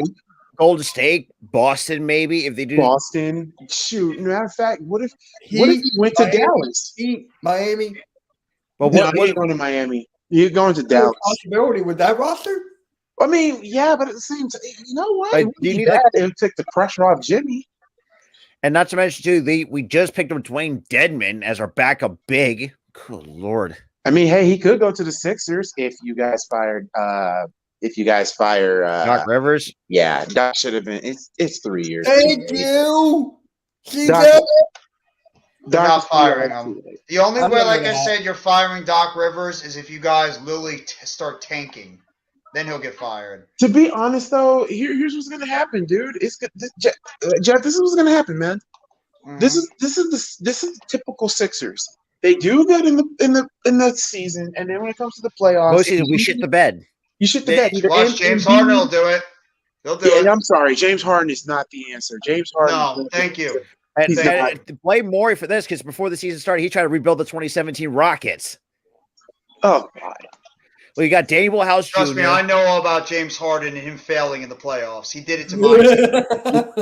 And also, I'm gonna say this too: how are you gonna get a guy? Okay, you got a shooter, great, and Harden. All right, great, but where's his defense? That's the one thing that hurts me with Harden. He doesn't play defense. No. And now that the league has caught on to his bullshit about his point shaving fouling or whatever, he's not the same player that he once was. So. Yep. Yeah, I mean, and also I want to know what Westbrook is going to do. If Billy Donovan really gets Westbrook, I can see Levine leaving. I mean, right now he won't be so. I mean, to be honest, Giannis is not going to be a free agent until he's by the time he's 32. Yeah, but 32. So he'll have like a good 6 years left. Since they changed the rule. So yeah, and he has a $52 million player option. See, he could literally, like I said, if like this is why I believe Milwaukee in the next 3 years are going to be in a downward spiral. Number one, they need to get rid of Middleton. I'm sorry, they should have fired Mike Budenholzer after they won the championship. Yeah, but they gave him an extension, so I mean, Brook Lopez will be gone probably. I don't know what they do with Drew Holiday. Drew Holiday is very questionable. Great player, but can't stay healthy. I mean, honestly, Middleton are both good. Still pisses me off to see players that just can't stay healthy. And to be honest, it pisses me off to see former Sixers actually having success. Like, what the fuck? Shoot, how do you think I'm feeling? Former Bulls players are having some good success. Bobby Portis. I forgot he even played for the Bulls. I completely forgot about him. Bobby Portis, Tyson. I can give you a list of every Bulls player. You said Tyson Chandler? Tyson Chandler. He was drafted by the Bulls. I forgot about that. But him and Eddie Curry, I remember. Eddie Curry. I don't think Curry won a championship. I don't think Eddie worked. No, Eddie Curry was. He went after the Bulls. I think he went to the Knicks, and then he disappeared. And the Knicks haven't. First of all, the Knicks haven't done nothing. Tyson Chandler was a pretty decent center. For Knicks fans and look, Jeff. No offense to the Nets fans, but I think the most obnoxious fan base in New York in terms of basketball is the Knicks fans. Oh yeah, I know that. Because it's funny because they rather see us fail and us be miserable than seeing their own team win. Because think about it. They're all happy because they finally beat us for the first time in 11 games. It took them 5 years for them to finally beat the Nets. Oh, yeah. Kind of reminds me of Cowboy fans. I got one. Yeah. Ron Artest, drafted to the Bulls, won a championship with the Lakers. Didn't Elton Brand get drafted by you guys too? Yep, Elton Brand. Yep. And then he traded to the Clippers, right? Yep. And then I think the Clippers gave them to us, if I'm not mistaken, too. Who else? Yeah, there's some more Bulls players. There's some more Bulls players that won a championship. Jamal Crawford. Did Jamal Crawford win a championship? But I know he got drafted by us. I think he might have. He might have won a championship at least once. I think so, but like y'all, it makes me sick. It's funny because I actually got it heated because I had to, there was a Knicks fan on TikTok want to get all to start shit. And so I was like, first of all, Yankees are the definition of mid. I mean, we could all agree. Oh, yeah, they're mid. The Yankees. The Knicks haven't done shit. They were frauds. Yankees haven't done any. Yankees haven't gotten better. Been done it since 2009. They beat us in fucking 5 games to win the 27th World Series, and ever since then, has not done shit. And also Yankees too, have got to beat the Astros. That's what they need to do. Beat Houston. And to be honest, though, I'm sorry, Houston. As much as everybody hates them, you got to respect them. I'm sorry. Oh yeah. I don't hate the Astros. I really wanted them to win. Because look, like with who did they face? Was it the Phillies? It was us. Phillies. The only thing that killed us was pitching depth. It was the only thing that killed us, and also they get fucking no hit on our own goddamn turf. Fuckers. And also, here's another thing. Actually, and go to answer your question, Jamal Crawford did not win a championship. So let me ask you, there you go. Would you accept this trade?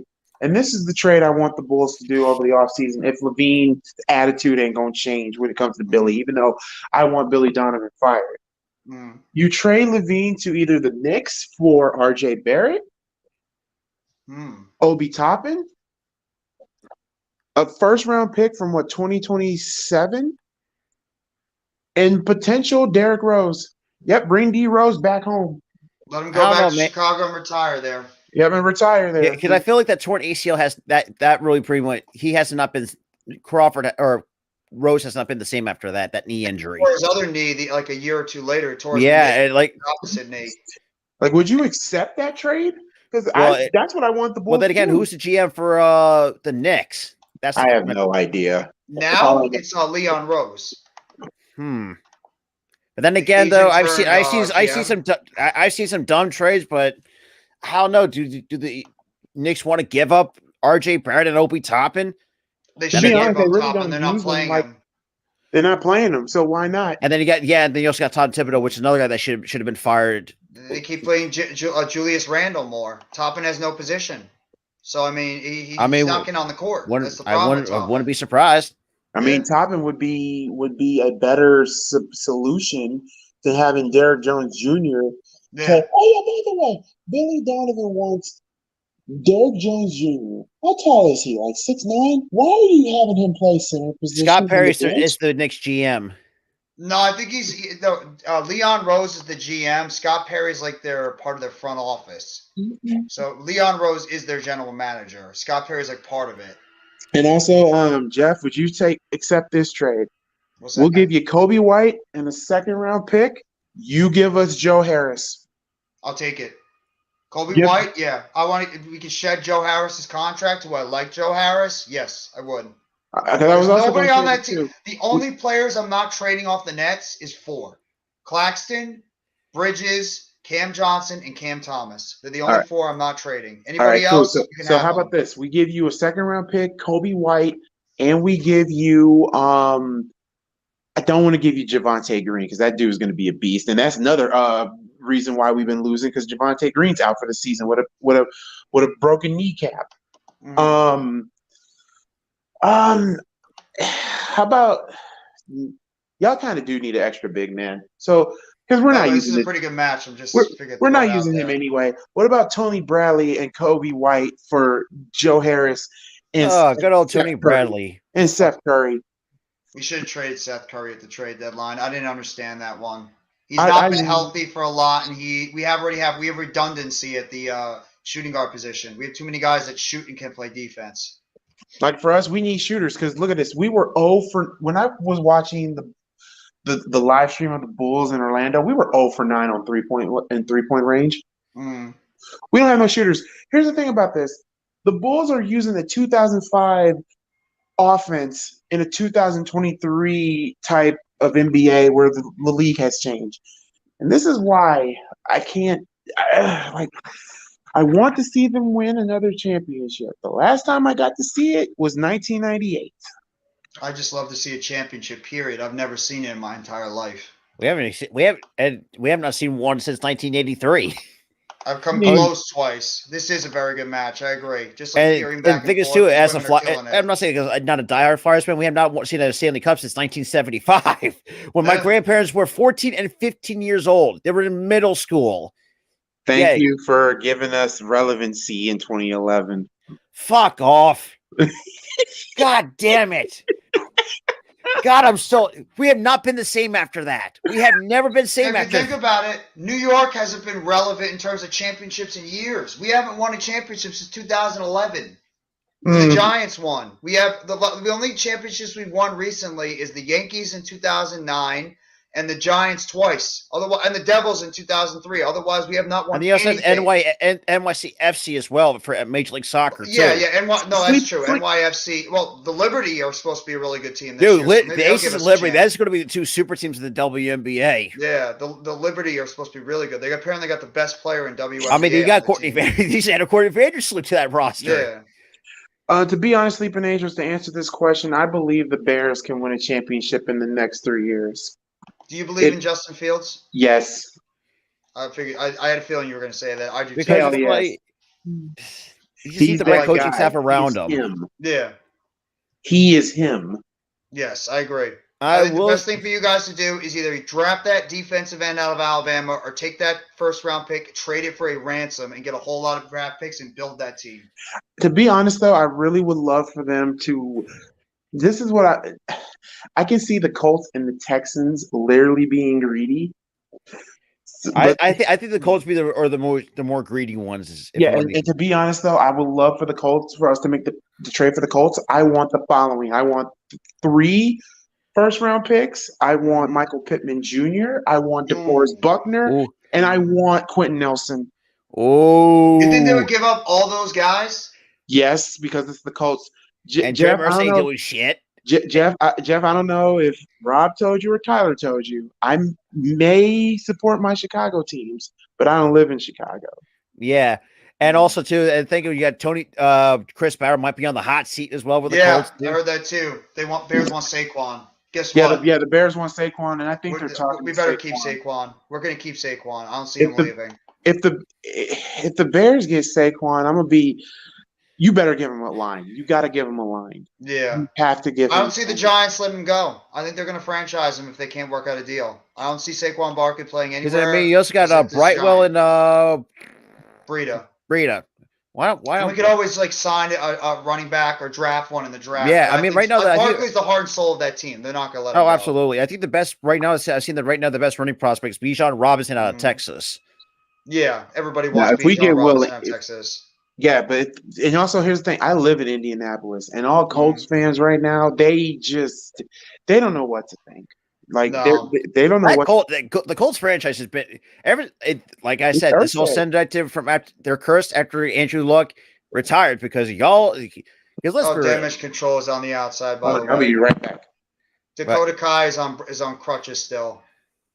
So I guess it could be like a bit of a knee sprain with Dakota Kai. Unless she has like a partially torn something. Yeah, I guess. Well, we'll see. Somebody say she had a partially torn patella tendon or something. Oof. First of all, she wouldn't be even walking on using crutches to. Yeah, her brace would be a lot worse if she had that. Yeah. So. Okay, so it looks like it's just 1-on-1 right now between Becky and Bianca. Yeah. Yeah, I'm gonna call it right now. I think the damage control is going to find a way to fuck this up. Or Lita's going to come back, and I think Trish is going to come out, and they're going to screw over Bayley, and then Bianca's going to get the pin and win. My bad, I'm back. And also, just to let you know, if we do that trade with the Colts and they accept it, A, I'm laughing my head off. B, I'm probably You're going to laugh at EJ?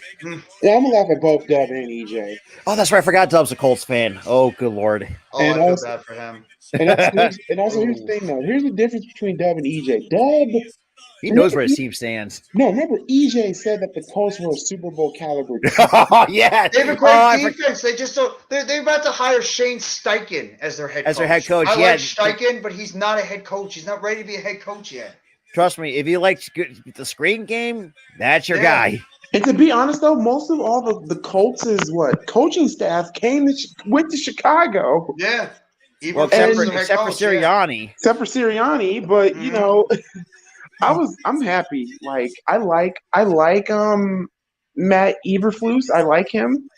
But look, I still can't choose. Even though I'm not a Bears fan, I can't choose Luke Getsy. I really can't. Luke Getsy. I mean, I will say this: at the first, I know you've been. I know you better than anybody. You've been harping on his ass. I was harping on him the first 5 weeks, and then when not to mention too, we almost shat the bed against you guys in what was it? Week. Yeah, you almost lost to us. If y'all would have beat y'all, I would have been like, Yeah, and unfortunately, left, that eventually knocked Hurts out for 2 games with a sprained shoulder. Juice, you're not getting Fields. This is what you're getting. You're giving David Carr and liking it. Oh my God! You're getting Carr, and you're gonna like it. Well, first of all, does those Saints even have any money to spend? No, they're so screwed cap wise. No, but and also Saints though. I mean, they won't be too screwed because Alvin Kamara could be facing jail time. Michael Thomas could be wanting out. Michael Thomas should be cut. Yeah. I mean, here's the thing. The only thing I can tell you, Juice, is hey, you got a defense 5 years too late, but hey, better late than never. And also, I mean, you got Honey Badger, but he hasn't really done shit since he's going to the and we robbed him with our first round pick and see Nate Gardner-Johnson. Yeah, please, that dude is a total buzz. And then we're going to be possibly extending him because we have a lot of money coming off the book, so there's potential we might extend Gardner-Johnson. And also, there's a talk about the Bears. I mean, like free agency, there was a talk about them getting Fletcher Cox, which I'm. About. Oh shit! Sky's getting involved. Oh, right to the post. Like Fletcher Cox to the Bears, I'm gonna be like. But do you really want? I mean, I won't say he's washed, but I think he's done so. To be honest, our defense needs to go young, and it needs to start with. You have to, and also I think you guys. I think you need a better center than Sam Mustipher. Oh yeah, Sam Mustipher's gone. That hoe gotta go. Hoe's gone. I think they're gonna have John Lucas be. I mean, what's his name? Lucas be the new. No! If he can stay healthy, that is. Hell, the Bears might draft a safety. This ref's pretending he's here comes the other women. The other women in the elimination chamber guys now just beating up Dakota Boy, let me Kai ask and Io you, Sky. you just drafted 2 safeties this last draft. Yes, and they have been phenomenal. They've been basically. Like, why do you need another safety? You know, we might draft another safety because. I mean, you could use some cornerback help, Okay, or maybe another linebacker. Oh yeah, we need a linebacker. Like I said, the Bears got a lot of money to spend. And also, you guys need fucking receivers. Claypool, Finding Nemo, injury prone. Here's the thing about Claypool. Here's the thing about the Bears wide receivers as a whole. Claypool and Mooney. They're both number 2 and number 3 options. But you just need that number 1. That really don't have a real number 1 option. And also, this has been a good match, but I don't like the silliness on the outside. Oh, I get yeah. why they're doing it. Io Sky's going up to the top now. She's about to do that moonsault, but she's about to go fly. I want her to be a babyface. I'm tired of the heel act with her. I want her to either be, a babyface or let her team up with Asuka. Yeah. Bianca is bench pressing Io, and she's about to toss her on everybody. Here's your spot. Tossed her on everybody on the outside. Your classic over the rope spot. Takes out everybody in the elimination chamber. Jeez, Bianca, man, that's her strength is impressive. You know what also is looking like? It's looking like we might get Lita versus Bayley at Mania. I would not be opposed to that. Might happen, yeah.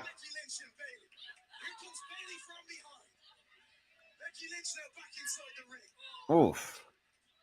All 3 women are beating the hell out. This has been a great match. I will say that. All 3 of these women are It's really been a decent go-home show for the Elimination Chamber. Yeah, it's filled up a lot of the storylines that need to be filled. And also, you know what? What did WWE do pull the trigger and have Sammy win on Saturday? I would not be opposed to it. What do you do with Cody, though? That's the problem. That's the manhandle slam. KOD. Bianca's going to win. So, damn, both women are not going to Elimination Chamber. Yep, she just KO'd her right on top of Bayley, and that's it. One, two, and both women are out. Good. They made the right decision. Bianca wins. This is a really good Raw. I'm gonna say this right now. With Bianca, I love her. I love her look. She's talented, beautiful. It's gonna feel really odd if they turn her heel after Mania. She needs to turn heel. The babyface gimmick, unfortunately, has gone stale. It's kind of run its course. Yeah. She needs to turn heel, and she needs to drop that belt. I think it's time for somebody else to get a run with that championship. And I think it's at least for right now for me. I think it's Asuka's time because she has not been in the title picture in what feels like a couple of years. Yeah, I'm actually happy. I don't know if you guys heard about this Bleacher Report or not Bleacher Report. This report originally they wanted to do Ronda winning the belt match with Charlotte. Yeah. And having Ronda versus Rhea, I'm like, how is that gonna work? First of all, there's no storyline there. And then the other one was they were gonna have, which I think would be your night 1 main event, Charlotte versus Bianca. I'm like, now I wouldn't mind seeing that on one condition. Yeah. Bianca. No, I like this call. I like this call because you give the other women now an opportunity to shine in this women's championship match without Bayley and Becky being there and overshadow them.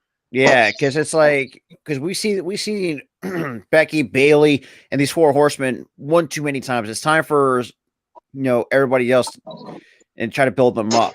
I'm gonna say this: screw WWE on how they treated my baby Sasha. Oh yeah. Oh, we mean that she peaked at 30 years old. Vince, because Vince she peaked. Evil bastard. And the only reason why Goy, I don't know if you read about this. Like she was not getting paid. Yeah, she was. I heard about that. She wasn't getting paid. I'm like, wait a minute. She should be paid. She's the best one out of the 4. Like first of all, she was asking like for a Becky Lynch and Charlotte type of money. It's like really. Yeah. First of all, she was your most marketed woman in that women's division. When it comes to the four horsewomen in this order, when it comes to like my least to fade, Charlotte, then we got Becky, and number one can be tied for Bayley and Sasha. Yeah, I agree. Charlotte and Becky to me are overrated now. I think they've run their course. I love how they're showing when Brock got his ass. See, I love this. I love this. This needs to be a gimmick match because I don't want to see these two in a one-on-one normal match. I just want to see them beat the living hell out of each other. I say at Mania, it should be a last man standing. That I would not. Yeah, beat the living hell out of each other. Yeah, they'll probably have some type of screwy finish, and then they'll go on WrestleMania. I would love a 3 stages of hell. I mean, at this point, you want to bring back that gimmick? This would be the perfect time to do it. 3 stages of hell. But especially Elimination Chamber looks terrific. This pay-per-view looks really stacked for this show on Saturday. I mean, they really did a good job booking every single match has some type of relevancy to it. So I am very happy how Triple H has booked this Elimination Chamber. I won't be able to. Sorry, y'all. I won't be able to live stream this show because my girlfriend's birthday celebration is on Saturday. But might ask somebody to do it on my channel. Probably We're actually all going to be live streaming the pay-per-view on Saturday. Like myself, Tyler, Mitch, I can't. And a bunch of the rest of us on the Hardcore Sports Network. We're going to be live streaming the show. I'm also upset because also All-Star Weekend. Yeah. Yeah. Oh, I don't want to watch a family who's a suspect I'm not of missing the slam dunk. tax evasion. I'm sorry, I can't miss that. Yeah. Get a tax evader. At least, think of this too. The best moment we saw Miz get curb stomped by a Kirby and get super kicked. I'm sorry. That was pretty good. Oh man. Wait, but Rob, since they're wearing shoes, the super kick's really a big boot. You're not wrong. No, you're in the super boot. Super boot. boot. Super red boot. The super reddish pink boot. The super big boot. First of all, whoever designed that? What the fuck? Had to be something sounds like something that Kanye. Let me ask y'all this before we head out. How did y'all feel about the halftime show? I liked it. It was okay. I thought it was good. I thought it was good for what it was. I understand it. I understood why Rihanna couldn't move as much because she was pregnant. I kind of understood. Nobody knew. I don't think it was that good. I don't think it was an 8 out of 5, 8.5 out of 10. I'd say 7.5. Yeah, like 7.5. I'd say it was a good show. Because it was solid. It was solid. After Baron Corbin crossed the line and getting his ass. Yeah, Baron Corbin just got Baron Corbin and the Miz literally just got and Mustafa Ali. Yeah, Mustafa Ali. I think Baron Corbin got it worse because he got beat up by Cody Rhodes. By Cody Rhodes who was wearing dress. He got his ass kicked and then he just absolutely at least Mustafa Ali put up somewhat of a fight. Cody Rhodes just absolutely got his ass or kicked the living crap out of Baron Corbin. And the Miz, he got squashed. So you know he got squashed after getting arm curled. Yeah. So on the positive side for me, the Miz got got his ass kicked, which is fantastic. What else? Baron Corbin got beat up by a man in a suit, and also that promo between Cody and that was incredible. Paul Heyman and Sammy. Cody and Sammy promo. And Sammy was great too. Yeah. On the negative side of this Raw, you know what? I'm going to say this. This is probably going to be. Oh boy, I don't know how to say this. I wasn't really a fan of the MMM crap. No, that was terrible. Yeah, why are they so that first? Well, like you said, it's all because of Maxine that gimmick's still kicking. Yeah, Maxine Dupree is the only reason why that thing is so relevant. And thank God they got. But I think a 7.5 is the most appropriate score for it tonight. Yeah, the 3 squash matches. Like if it weren't for the 3 squash matches, I think it's a solid 8 for sure. But it was the 3 squash matches that did it for me. And I'm giving it a 7. That women's match, that was probably the best women's match that we've seen in quite some time. Yeah, that was a great match between Bianca, Bayley, and Becky. I mean, so that was a good way to end the show, and they had the right winner. So yeah. Now it's on to the chamber. So you guys have any parting words before we close down the live stream for tonight and get ready for Elimination Chamber this Saturday? I'm excited to see how this plays out, because this, from what we've seen so far, and a very good build the last handful of weeks, been fantastic. Even though SmackDown was garbage, unfortunately. Or as Gooley puts it, and we have Chelsea Green, probably the most good-looking character. I like her gimmick. I think it's going to get over. Karen. It's going to get over because she's playing it so well. She's playing the Karen gimmick so well. It's going to get over. I just love every time she doesn't get her way. She goes, "Let me speak to your manager." That always gets me going. I heard that Robert Stone might be joining her. They might be reuniting her with Robert Stone like they had in NXT. Oh, imagine Karen 1 and Karen 2 going. Oh my God! Stone would be perfect for her. I'm waiting for the pie. I'm waiting for the cake because it's already funny. It's already funny as is. But put Robert Stone with her, it's gonna be outright hilarious. All I'm gonna say is I'm ready for AEW Dynamite this Wednesday. Yo, AEW. I'm waiting for AEW Dynamite. That's gonna be a great show too. And AEW's been killing it lately with their show. AEW, who is going to dethrone Jade? That's what I'm wondering. Somebody please beat her already. I can't take it anymore. I love Jade. It's gotta be Chris Statlander. It's got to be Statlander. I can't think of anybody else besides Statlander to do it. Statlander, like, I'm trying to think. I mean, I thought they were going to let Red Velvet do it. Yeah. Honestly, for me, I was how about trying to think who else is that in the. But then again, who's gonna win the ROH Women's World Title though? That's the thing. Who's she fighting at? Who's she fighting at? Is she fighting Yuka Sakazaki or something? Something like that. Because Athena has the ROH Women's Title. Yeah. I mean, I'm trying to think who's the women's mid card division. That's fucking tough. Now here's another thing. Or ROH is ROH going to get a freaking TV deal. Apparently, they're going to turn ROH into like the NXT. What NXT wasn't, but for the black and gold they're going to make brand. it NXT pretty much. And so I'm not opposed to that. I really am not. No, I'm not opposed to that at all. And also, I hate to say this, but thank you, Warner Bros., for getting out of your hypocritical ways, you bastards. Yeah, thank you. For letting Mark Briscoe actually finally wrestle on AEW television. Absolutely. I mean, but then at the same time, you have Ring of Honor. What are you going to do with Dark and Elevation? Dark Elevation's on YouTube, I think it is. Yeah, it's on YouTube. It's like if you want to. But there's been a lot of talks that AEW might have could have a streaming service, or go through Warner Brothers Discovery. So we'll see how that turns out. So I agree with Sleeping Angels. But now, outside of that, who do you think is going to be the next TNT champion, or who's going to take the Wardlow? That's right. Yeah, I forgot. But yeah, Wardlow. They got to continue that storyline. Yeah, I would keep it on Samoa Joe, honestly. I would too. Yeah. I don't like hot potatoing the title. They're hot potatoing that TNT title way too much. Even though Darby, man, I love you, man, but that dude's going to kill himself at some point because holy crap. Yep. I mean, especially that muscle buster onto the pine last week on Dynamite. Just like, it's easy.